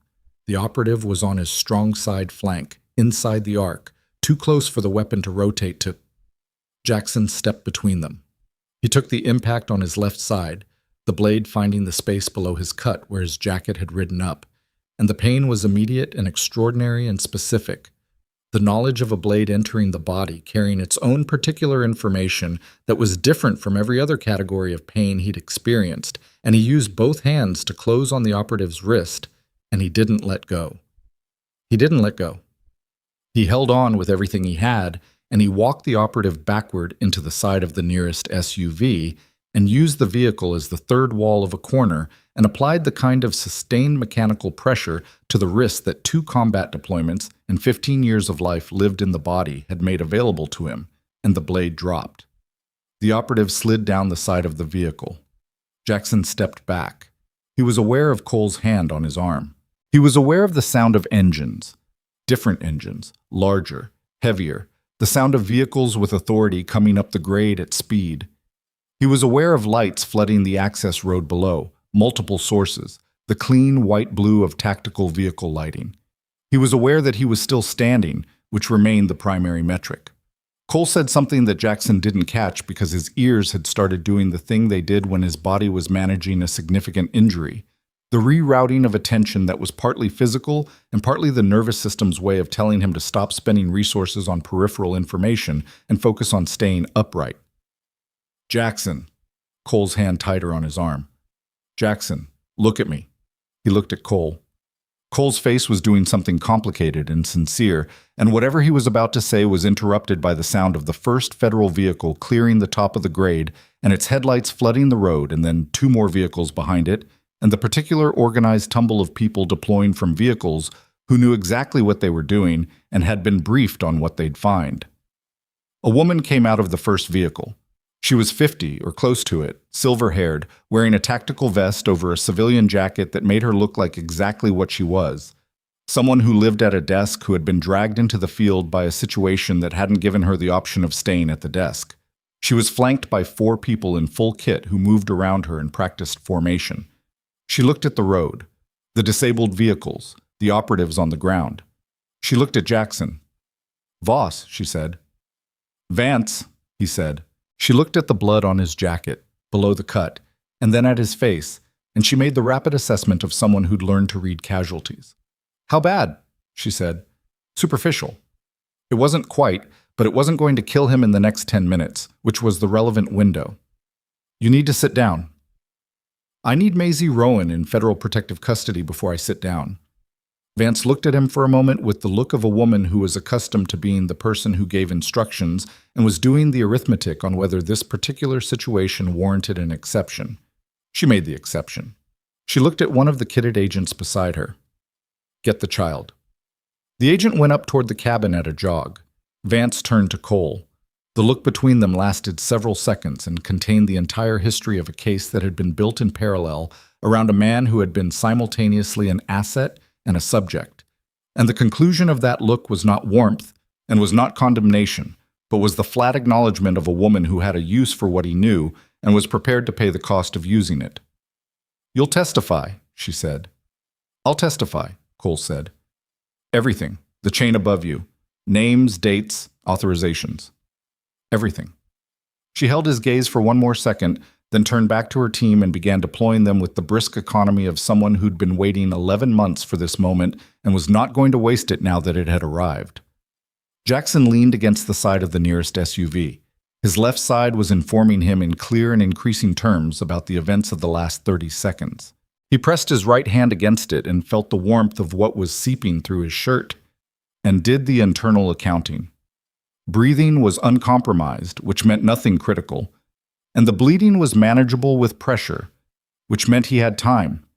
He kept his hand there and breathed through the calculation and watched the federal agents move across the shelf road and the shelf above with the purposeful efficiency of a response that was 11 months in preparation and had just found its footing. He heard the cabin door above. He heard boots on the platform stairs. He heard, small and fast and distinct from all of it, the sound of sneakers on wet stone. He pushed off the SUV and turned, and Maisie Rowan came down the access road at a dead run, yellow raincoat and stuffed bear, and one Velcro strap still undone, and she ran directly to him and stopped 2 feet away and looked at him with those enormous eyes that had seen everything the night had produced and were now doing what they'd done since the beginning, reading him accurately. Completely. She looked at his hand pressed against his left side. She looked at his face. She said, "You're hurt." "I'm standing," he said. It was the same order of fact. It carried the same weight for both of them. Maisie looked at his hand for one more second, and then she stepped forward and pressed her small body against his right side. Not the wounded side, the other side, with an accuracy of placement that he suspected was not accidental. And she put her arms around him as far as they'd go, which was not far, and she held on. Jackson stood in the rain on a mountain in Arizona with a federal operation unfolding around him and a 7-year-old girl holding on to his right side and his left hand pressed against a wound that was going to need attention. And the night was full of voices and vehicles and the organized sound of authority finally arriving in a situation it had been absent from for years. He put his right hand on top of Maisie's head. One hand, the damaged knuckles and the scar tissue, and the weight of everything those hands had been through. He kept it there. Rex came down from the shelf and stopped beside him. He didn't say anything. He looked at Jackson's hand against his side, and he looked at the child, and he looked at his president with the expression of a man who had seen many things over many years and had learned which ones to remark upon and which ones to simply be present for. He stood beside Jackson. Decker came down behind him and stood on the other side. 3 brothers, wet, damaged, holding their ground on a road that hadn't existed on any map that mattered 2 hours ago, in the aftermath of a night that had been moving toward this moment since a 7-year-old girl had walked across a diner and sat down across from the most dangerous-looking man in the room because he was the only one she trusted. Torch appeared on the platform above and descended slowly and joined them on the road and stood behind Maisie and looked at the federal operation with the expression of a man mentally cataloging everything he was seeing for the purpose of understanding it completely, which was just how Torch existed in the world, and which was one of the many reasons he was indispensable. Vance came back to where Jackson was standing. She looked at the 4 of them. She said, "I'm going to need statements from all of you." Rex said, "Tomorrow." She looked at Rex. "He needs a hospital," Rex said. "We'll give you your statements when he's been seen." Vance looked at Jackson's hand against his side. She looked at his face, which was doing what his face always did, presenting a surface that had nothing to report, while the interior ran its own accounting. She said, "There's a medical unit at the bottom of the grade." "That'll do," Rex said. Vance held his gaze for a moment and then did something that Jackson suspected was not something she did routinely. She nodded. Not the nod of authority conferring permission, the nod of one professional acknowledging another. She turned and went back to her team. Maisie hadn't let go. Jackson looked down at the top of her head, dark hair plastered flat by the rain, yellow hood pushed back at some point in the last 10 minutes. He could feel her breathing against his right side, the small rapid rhythm of it, and the way it was slowly, incrementally deepening toward something closer to rest. "Maisie," he said. She didn't let go, but she looked up at him. "It's over," he said. She looked at him for a long moment with an expression that was not quite relief and not quite belief. The expression of a child who had learned not to believe in over because over had previously turned out to mean something different. And she held his gaze and did the same thing she'd been doing since the beginning of this night. She read him. And whatever she found, she accepted. She turned her face back against his side. Jackson looked up. The rain was finally, beginning to thin. Not stopping, not yet, but changing quality, losing its edge, the wind dropping half a register. Above the tree line, in the gap between clouds that had been solid for 6 hours, one star appeared. Just one. Cold and distant, and entirely indifferent to everything that had happened on this mountain tonight. Jackson looked at it. Rex put a hand on his shoulder, the right shoulder, the uninjured side, and left it there. "Come on," Rex said quietly. "Let's get you off this mountain." Jackson took one step forward and then another, and Maisie moved with him, still holding his right side, and the brothers fell in around them, and the federal operation parted to let them through, and the access road went down through the dark piñon and toward whatever was at the bottom of it, and behind them on the shelf the abandoned vehicles and the careful work of investigators beginning their documentation, and the sound of the last of the rain on the rock and the cabin's old tin roof created a specific, unrepeatable sound that none of the men walking down that road would ever be able to describe but would never entirely forget. The night was not over, not for all of it. Somewhere, at the top of the chain that Cole was about to unravel in a series of depositions that would run for 4 months and implicate 12 people in 3 states, someone had received a notification that their operation on the mountain had gone dark, and the silence of that notification was its own kind of answer, and that answer was going to require a response, and the response was going to be measured and systematic and aimed at every thread still loose. One thread in particular, one yellow raincoat.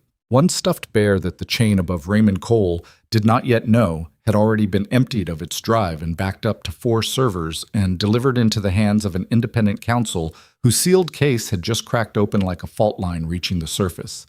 They didn't know that yet.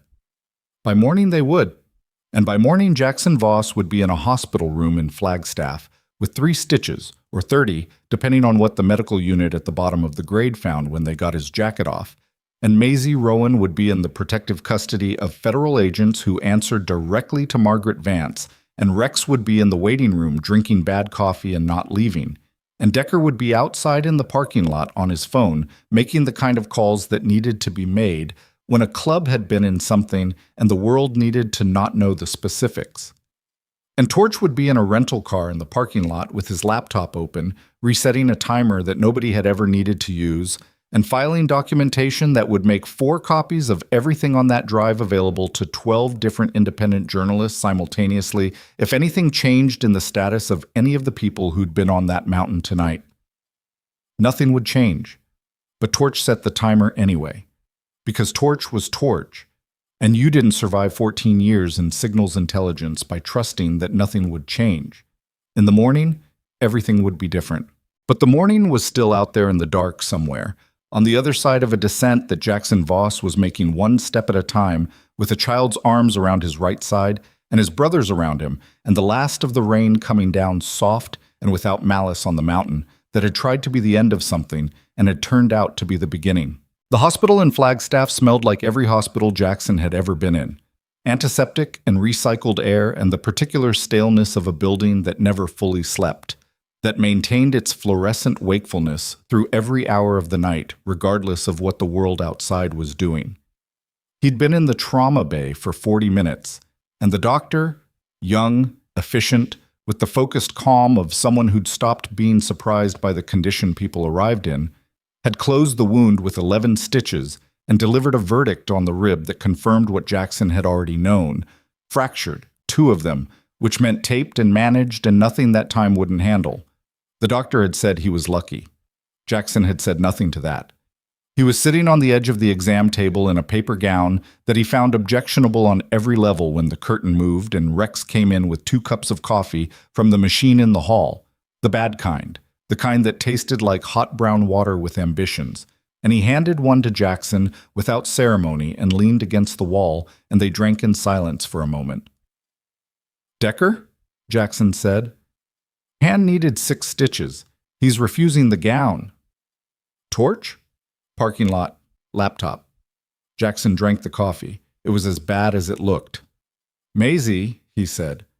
"Federal Protective Custody Unit arrived 2 hours ago. Vance's people. She's in a room down the hall. 2 agents outside the door." Rex paused. "She asked about you." Jackson looked at the cup in his hands. "She asked if you were okay," Rex said. "Specifically, the agent told her you were being treated. She said, 'That means he's not okay. That means he got hurt.'"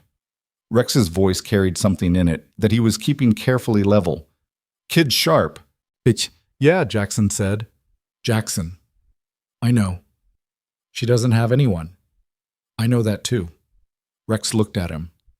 Not the look he used for club business. The other look. The one he reserved for the conversations that mattered, that stripped away the president and left just the man who'd known Jackson Voss for 16 years and had watched him come back from 2 wars and had never once asked the specific questions that needed asking because Jackson had never been ready to answer them. "What do you want to do?" Rex said. Jackson looked at the curtain. Beyond it, down a hospital hall, in a room with federal agents outside the door, A 7-year-old girl with a stuffed bear was waiting for an answer to a question she hadn't asked out loud yet. She has family, Jackson said. Her mother's side. An aunt on the Oregon coast. Vance's people found her. She doesn't know Maisie exists because her mother kept them separated when things got dangerous. He paused. She's been contacted. She's coming. Rex absorbed this. So, she has somewhere to go, he said. She has somewhere to go. Rex nodded slowly. And you? Jackson didn't answer. Rex pushed off the wall. He set his coffee cup on the counter beside the sink. He looked at Jackson with 16 years of knowing him behind his eyes, and he said, "When you're ready to leave, I'll have the bikes pulled around." And he went through the curtain, and the hall outside was briefly audible. Voices, footsteps, the ambient sound of a building full of people working through the night. And then the curtain fell back, and Jackson was alone. He sat on the edge of the exam table. He looked at his hands, the right one, the scar tissue across the knuckles. The left one, the palm abraded from going down on the rock, cleaned and bandaged now. Both of them resting on his thighs in the bad light of a hospital exam room, doing nothing. He had come here from a memorial he never got to attend. Danny Reeves, 26 years old, dead on a highway in conditions the club didn't believe were accidental and which were now, with the opening of a federal case that was going to move fast once Vance's team started processing what Cole was prepared to give them, going to receive a different kind of scrutiny. Danny had been at a rest stop 30 miles from the Tolliver cabin the night he died. He'd texted the club a location without explanation. The text had made no sense at the time. It made sense now. Danny had known something, or had seen something, or had been somewhere he shouldn't have been and had registered it the only way a 26-year-old with a learning disability who'd never once stopped trusting his instincts knew how to register it. By going somewhere, by being present, by trying to do the thing that needed doing in the only way available to him. Jackson pressed the heels of his hands against his eyes. He sat that way for a long time. Then he got up, found his clothes, and started getting dressed. The room they'd put Maisie in was 3 doors down from the nurse's station, and the 2 federal agents outside it were professional and courteous and looked at Jackson's hospital bracelet and the Iron Nomad's cut that he'd put back on over the hospital gown before finding his clothes. He'd put it on first, which said something about his priorities, with the expression of people trained not to show what they thought. He said, "I'd like to see her." One of the agents stepped inside, came back out, held the door. The room was small and overlit and had a window that showed the parking lot, and beyond it the first gray suggestion of dawn beginning somewhere behind the mountains. Maisie was in the bed, sitting up against the pillows, still in her clothes, because apparently the offer of a hospital gown had been declined with the same firmness Decker had shown. The stuffed bear was in her lap. She'd been given a tray with soup and crackers that was mostly untouched except for the crackers, and she was holding a cup of hot chocolate that had probably gone cold. She looked at Jackson when he came in. Her eyes went immediately to the way he was moving, the careful breath management, the slight left side favor. And she looked at his face, and whatever she found there she filed without comment, the way she filed everything. "Sit down," she said. He sat in the chair beside the bed. It was a bad chair, vinyl and unstable, and he settled into it with the controlled care of a man managing fractured ribs on no sleep. And he looked at the child in the bed with her cold hot chocolate and her bear and her eyes that were the most honest thing he'd encountered in a long time. "Your aunt is coming," he said. "Her name is Carol Rowan. She lives on the coast in Oregon. She knew your mother a long time ago." Maisie looked at the bear. She turned it over in her hands once, set it back in her lap. "Does she know about me?" she said. "She does now." "Did she know about—" She stopped. "About what my mom was doing." "I don't know," Jackson said. "I think your mom kept her away from it, to protect her." Maisie considered this with the deliberateness of a child who processed things completely before speaking. "That's what she did with me too," she said. "She kept me away from things. She didn't tell me what was happening until she had to." She looked at the bear. She said, "The less I knew, the safer I was." A pause. "I don't think she was right about that." Jackson said nothing. "If I'd known," Maisie said, I would have been more scared, but I would have understood what was happening. She looked up at him. Not knowing is worse. He looked at her for a moment. Yeah, he said. It is. She held his gaze. Are the people who hurt her going to go to jail? Some of them are already in custody. The rest are going to be. There's a prosecutor named Vance who's been building a case for almost a year. What's on the drive? He stopped. What your mother put on the drive. It's what she needed to finish it. So my mom, Maisie's voice did something on those two words, something controlled and careful that cost her, and she brought it back level. What she did worked. It worked, Jackson said. She got it to you, you got it out. It worked. The room was very quiet. Outside the window, the gray of approaching dawn had developed the faint blush of color that preceded actual light, the sky beginning its reluctant shift from dark to something else. The parking lot below was still mostly empty. A few vehicles, one of Vance's tactical units parked near the entrance, Decker's Dyna visible at the far end of the row, with the clean lines of a machine that had been stripped of everything unnecessary. Maisie said, Are you going to leave? Jackson looked at her. When my aunt comes, she said.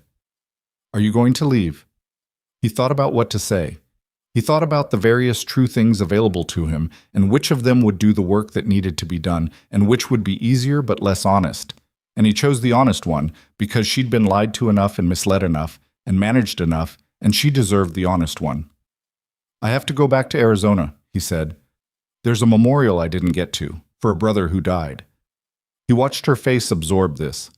And then I'll be moving, the way I always move. I don't stay anywhere long. That's what the cut says, like no fixed address. She looked at the patches on the cut. The compass rose with the broken needle. She'd looked at it several times through the night, he'd noticed, with the focused attention she gave to things she was trying to understand. But, he said. She looked up. You have my number, he said. Torch put it in the phone they're giving you. I'm not hard to reach. He paused. And I'm not the kind of person who disappears when they said they wouldn't. She looked at him for a long moment with those serious, measuring eyes. You didn't say you wouldn't, she said. No, he said. I'm saying it now. The look continued. The assessment. The same calibration she'd been running on him since the moment she'd sat down across from him in a diner and said two words that had rerouted the entire trajectory of a Tuesday night and everything that came after it. Whatever the calibration produced, she accepted it. She held the bear out toward him. He looked at it, at her. The drive's not in it anymore, she said. Torch took it out. He fixed the seam. She turned the bear in her hands. It's just a bear now. He took it carefully, turned it over. Torch had done a clean job on the seam. Tight, matched thread. You'd have to know it was there to find it. Just a worn brown bear with button eyes that had been through more than most bears were asked to go through. He handed it back. Your mom gave you that, he said. Maisie took it back and held it in her lap and nodded once, very small. Then it's the most important thing in this room, Jackson said. She looked at the bear for a moment, then at him. And for the first time since the diner, since the first moment she'd walked across the room and sat down across from him with her two-word request and her extraordinary controlled terror, something in her face gave way. Not completely, not dramatically, not the way it looked in movies when people broke down and made it into theater. Just a shift. A fractional easing of the set of her jaw and the hold of her eyes. A single visible breath that went a little longer than the others. She didn't cry. She just breathed. And Jackson sat in the bad vinyl chair with his fractured ribs and his 11 stitches and his road-worn cut, and he let her breathe, and he did not look away, and he did not fill the silence, because some silences were not deficits to be corrected, but spaces that people needed to exist in for a moment. They sat that way until the light outside the window had changed enough to be called morning. Carol Rowan arrived at 9:47 in the morning. She was 51, with dark hair going gray at the temples that was exactly the shade Maisie's would likely become in 40 years. And she had the look of a woman who'd driven through the night from Oregon and had cried at some point during the drive and had made her face back into something functional before walking through the hospital door. She was carrying a duffel bag and a coat that was too heavy for Arizona's morning temperature, and she walked with the slightly stunned urgency of someone moving through an emergency they hadn't been given adequate time to process. Jackson saw her in the hall outside Maisie's room. He'd been standing there with Rex, both of them with coffee. Better coffee this time. Rex had located an actual cafe in the hospital's ground floor. And Carol Rowan looked at the two of them, at the cuts and the road wear and the specific physical condition of men who'd been in something, and she looked at the door. "Is she in there?" she said. "Yes," Jackson said. Carol looked at him. "Are you—" She stopped, reorganized. "Who are you?" "Iron Nomads," Rex said, which was not entirely an answer to the question she'd asked.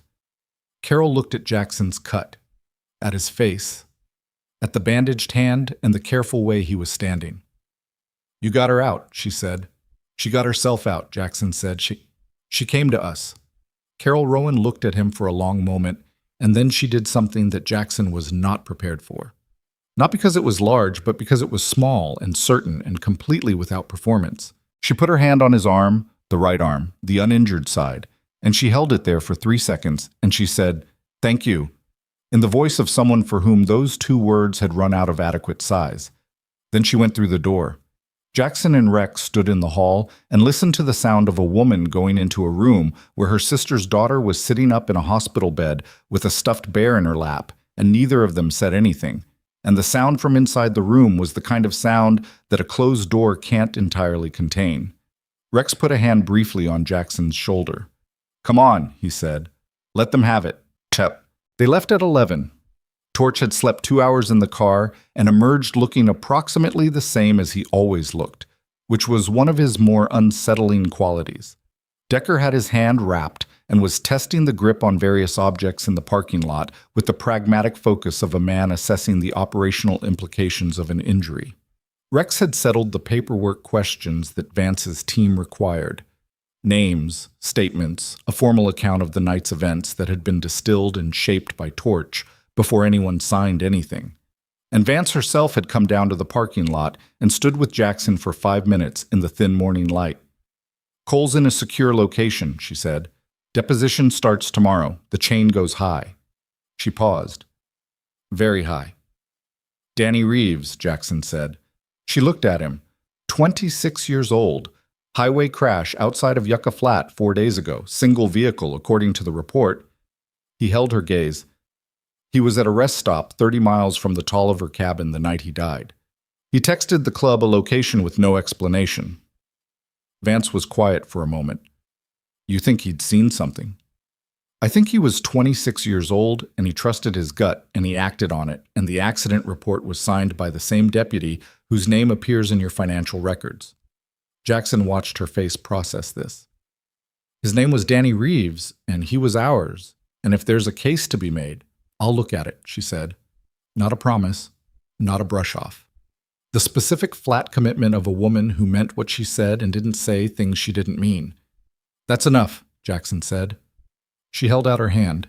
He shook it. She looked at his cut, at the compass rose with the broken needle, and she looked at his face, and she said, "The world has no idea these people exist." And it wasn't clear whether she meant it as a lament or a statement of fact. "Better that way," Jackson said. She nodded once and went back inside, and the hospital doors closed behind her, and the morning was just the morning again. The 4 of them stood with their bikes in the parking lot. The Harleys were exactly as they'd been left. Decker's flat black Dyna, Torch's Softail, Rex's immaculate Road King, and Jackson's own bike. A touring model that had been ridden so many miles, its odometer had stopped being surprising and started being a record of a life lived in motion. His was the worn one, the one that looked like it had been through things, which it had, because it had been with him through them. Rex looked at Jackson. "Arizona first." "Arizona first," Jackson said. "You know the road's icing tonight up on the grade." "I know." "Your ribs." "Rex. I'm just saying." "I know what you're saying." Rex looked at him with 16 years of knowing him, and then he nodded and swung onto the Road King with the ease of a man who'd been getting on motorcycles his entire adult life, and for whom the motion was as natural as standing. Decker was already moving. Torch settled onto the Softail with the deliberate care of a man who treated motorcycles the same way he treated classified information, respectfully, thoughtfully, with an awareness of the consequences of carelessness. Jackson stood beside his bike for a moment. He looked at the hospital building. 3 floors. A window on the second floor with morning light coming through it at an angle that made the glass briefly bright. He pulled on his helmet, swung onto the bike, put his hands on the bars and felt the familiar weight of it. The machine's particular balance, the slight vibration of the engine before it turned over, the knowledge of exactly how much this specific bike responded to what his hands asked of it after so many miles of asking. He started it. The engine turned over with the low settled authority of a large displacement V-twin that had been cared for and knew it, and the sound of it rose into the morning air and joined Rex's Road King already idling and Decker's Dyna and Torch's Softail, and together the 4 of them made the particular sound that 4 Harleys make in an empty parking lot, which is not a subtle sound and was never meant to be. Jackson looked at the road. He took a breath. The left side reminded him it was there. He breathed through it and settled into the handling of it that would be the management of the next several weeks. He pulled out. Quote, "They rode south through the morning. The storm had cleared completely, somewhere in the pre-dawn hours, and left the world scoured and exact.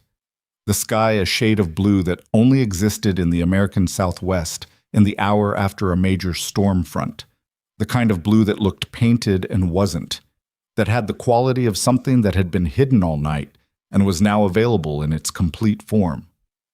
The road was still wet in patches, catching light, and the mountain grades on either side of the highway were darker at the base, where the night's rain had settled into the rock, and the air coming at them had the clean, impossible coldness of high desert after rain, and Jackson rode in it and breathed it, and felt the miles begin to accumulate under the tires. 2 hours south, at a diner off the main highway. Not May's, a different one. Cleaner, with an actual working jukebox that was playing something from a decade that most of the riders in the parking lot had strong feelings about. They stopped. They took a booth in the back, ordered breakfast. The waitress was young and cheerful, in the way of a person who'd worked the morning shift long enough to have made peace with it, and she brought coffee without being asked, which was the correct choice, and left them to it. They ate mostly in silence. Torch looked at something on his phone and put it away. Decker ate with his left hand because the right was wrapped, adapting without comment.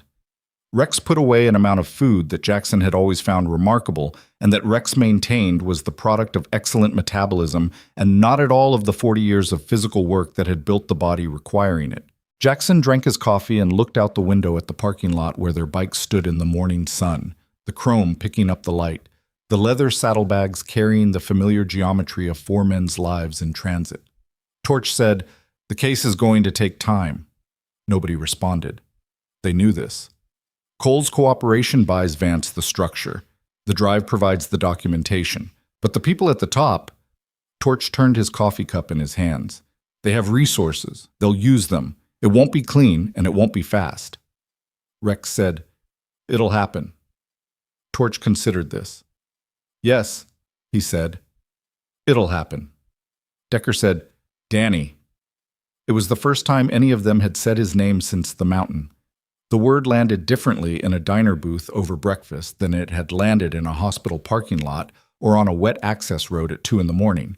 It landed the way names landed when you'd stopped managing them and let them arrive. Jackson set down his coffee cup. He said, "Vance is looking at the accident report.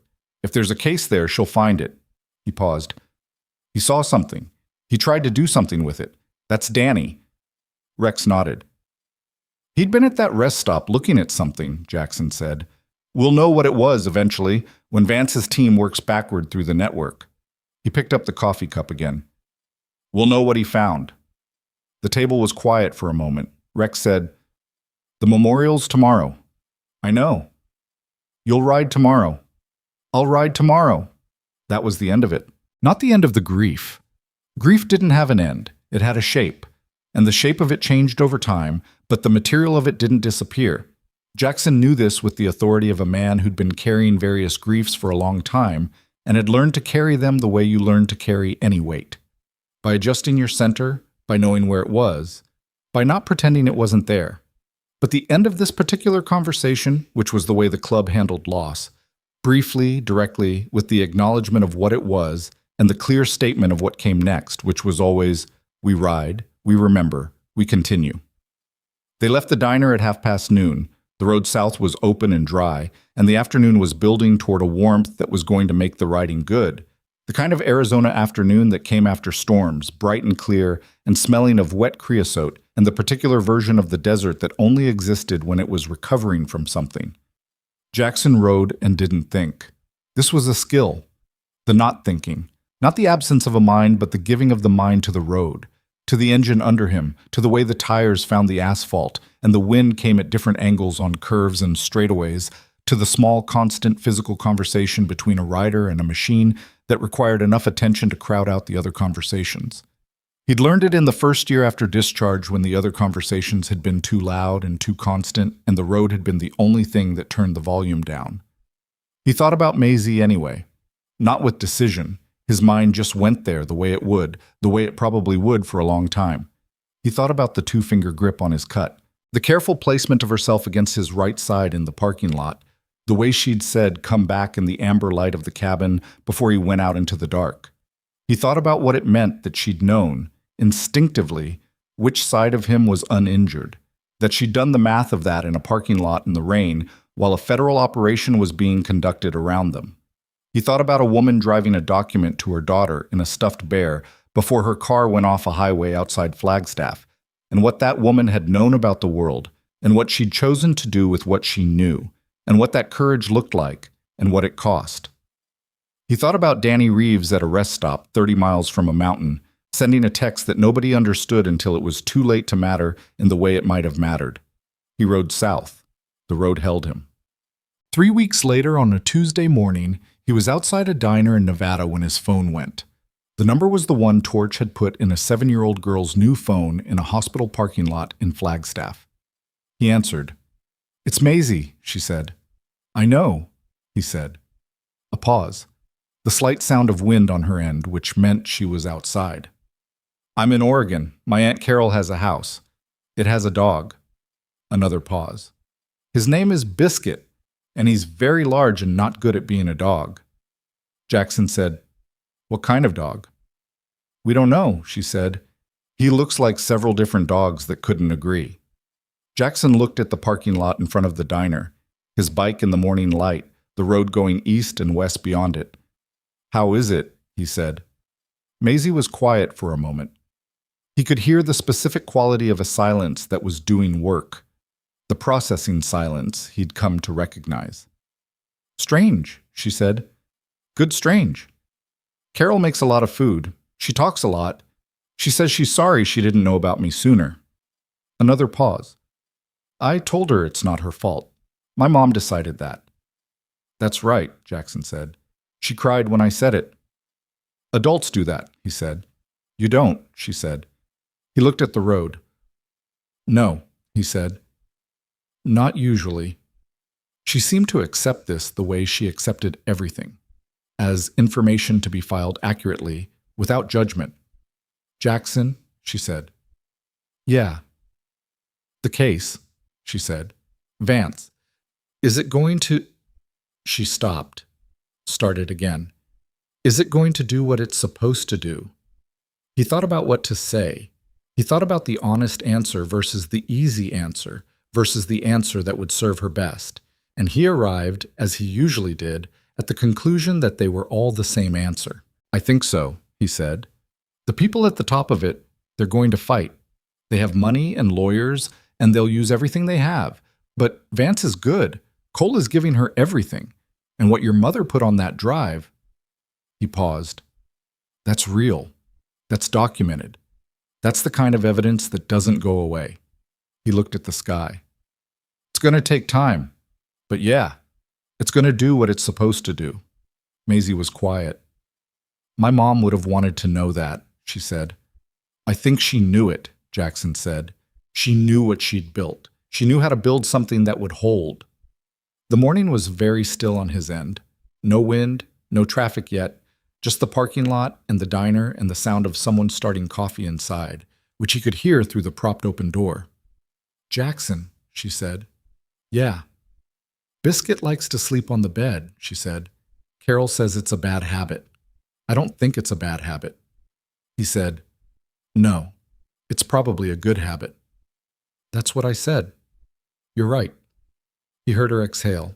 It was a sound he recognized. The long breath after sustained tension, the kind of breath that meant something in the body had let go of something it had been holding. Okay, she said, I have to go. Carol's making breakfast. Okay, he said. Jackson. Yeah. Thank you for coming back, she said. He stood in a parking lot in Nevada with the morning coming up behind the mountains and his bike in front of him and the road going every direction, and he held the phone against his ear and he said, Yeah.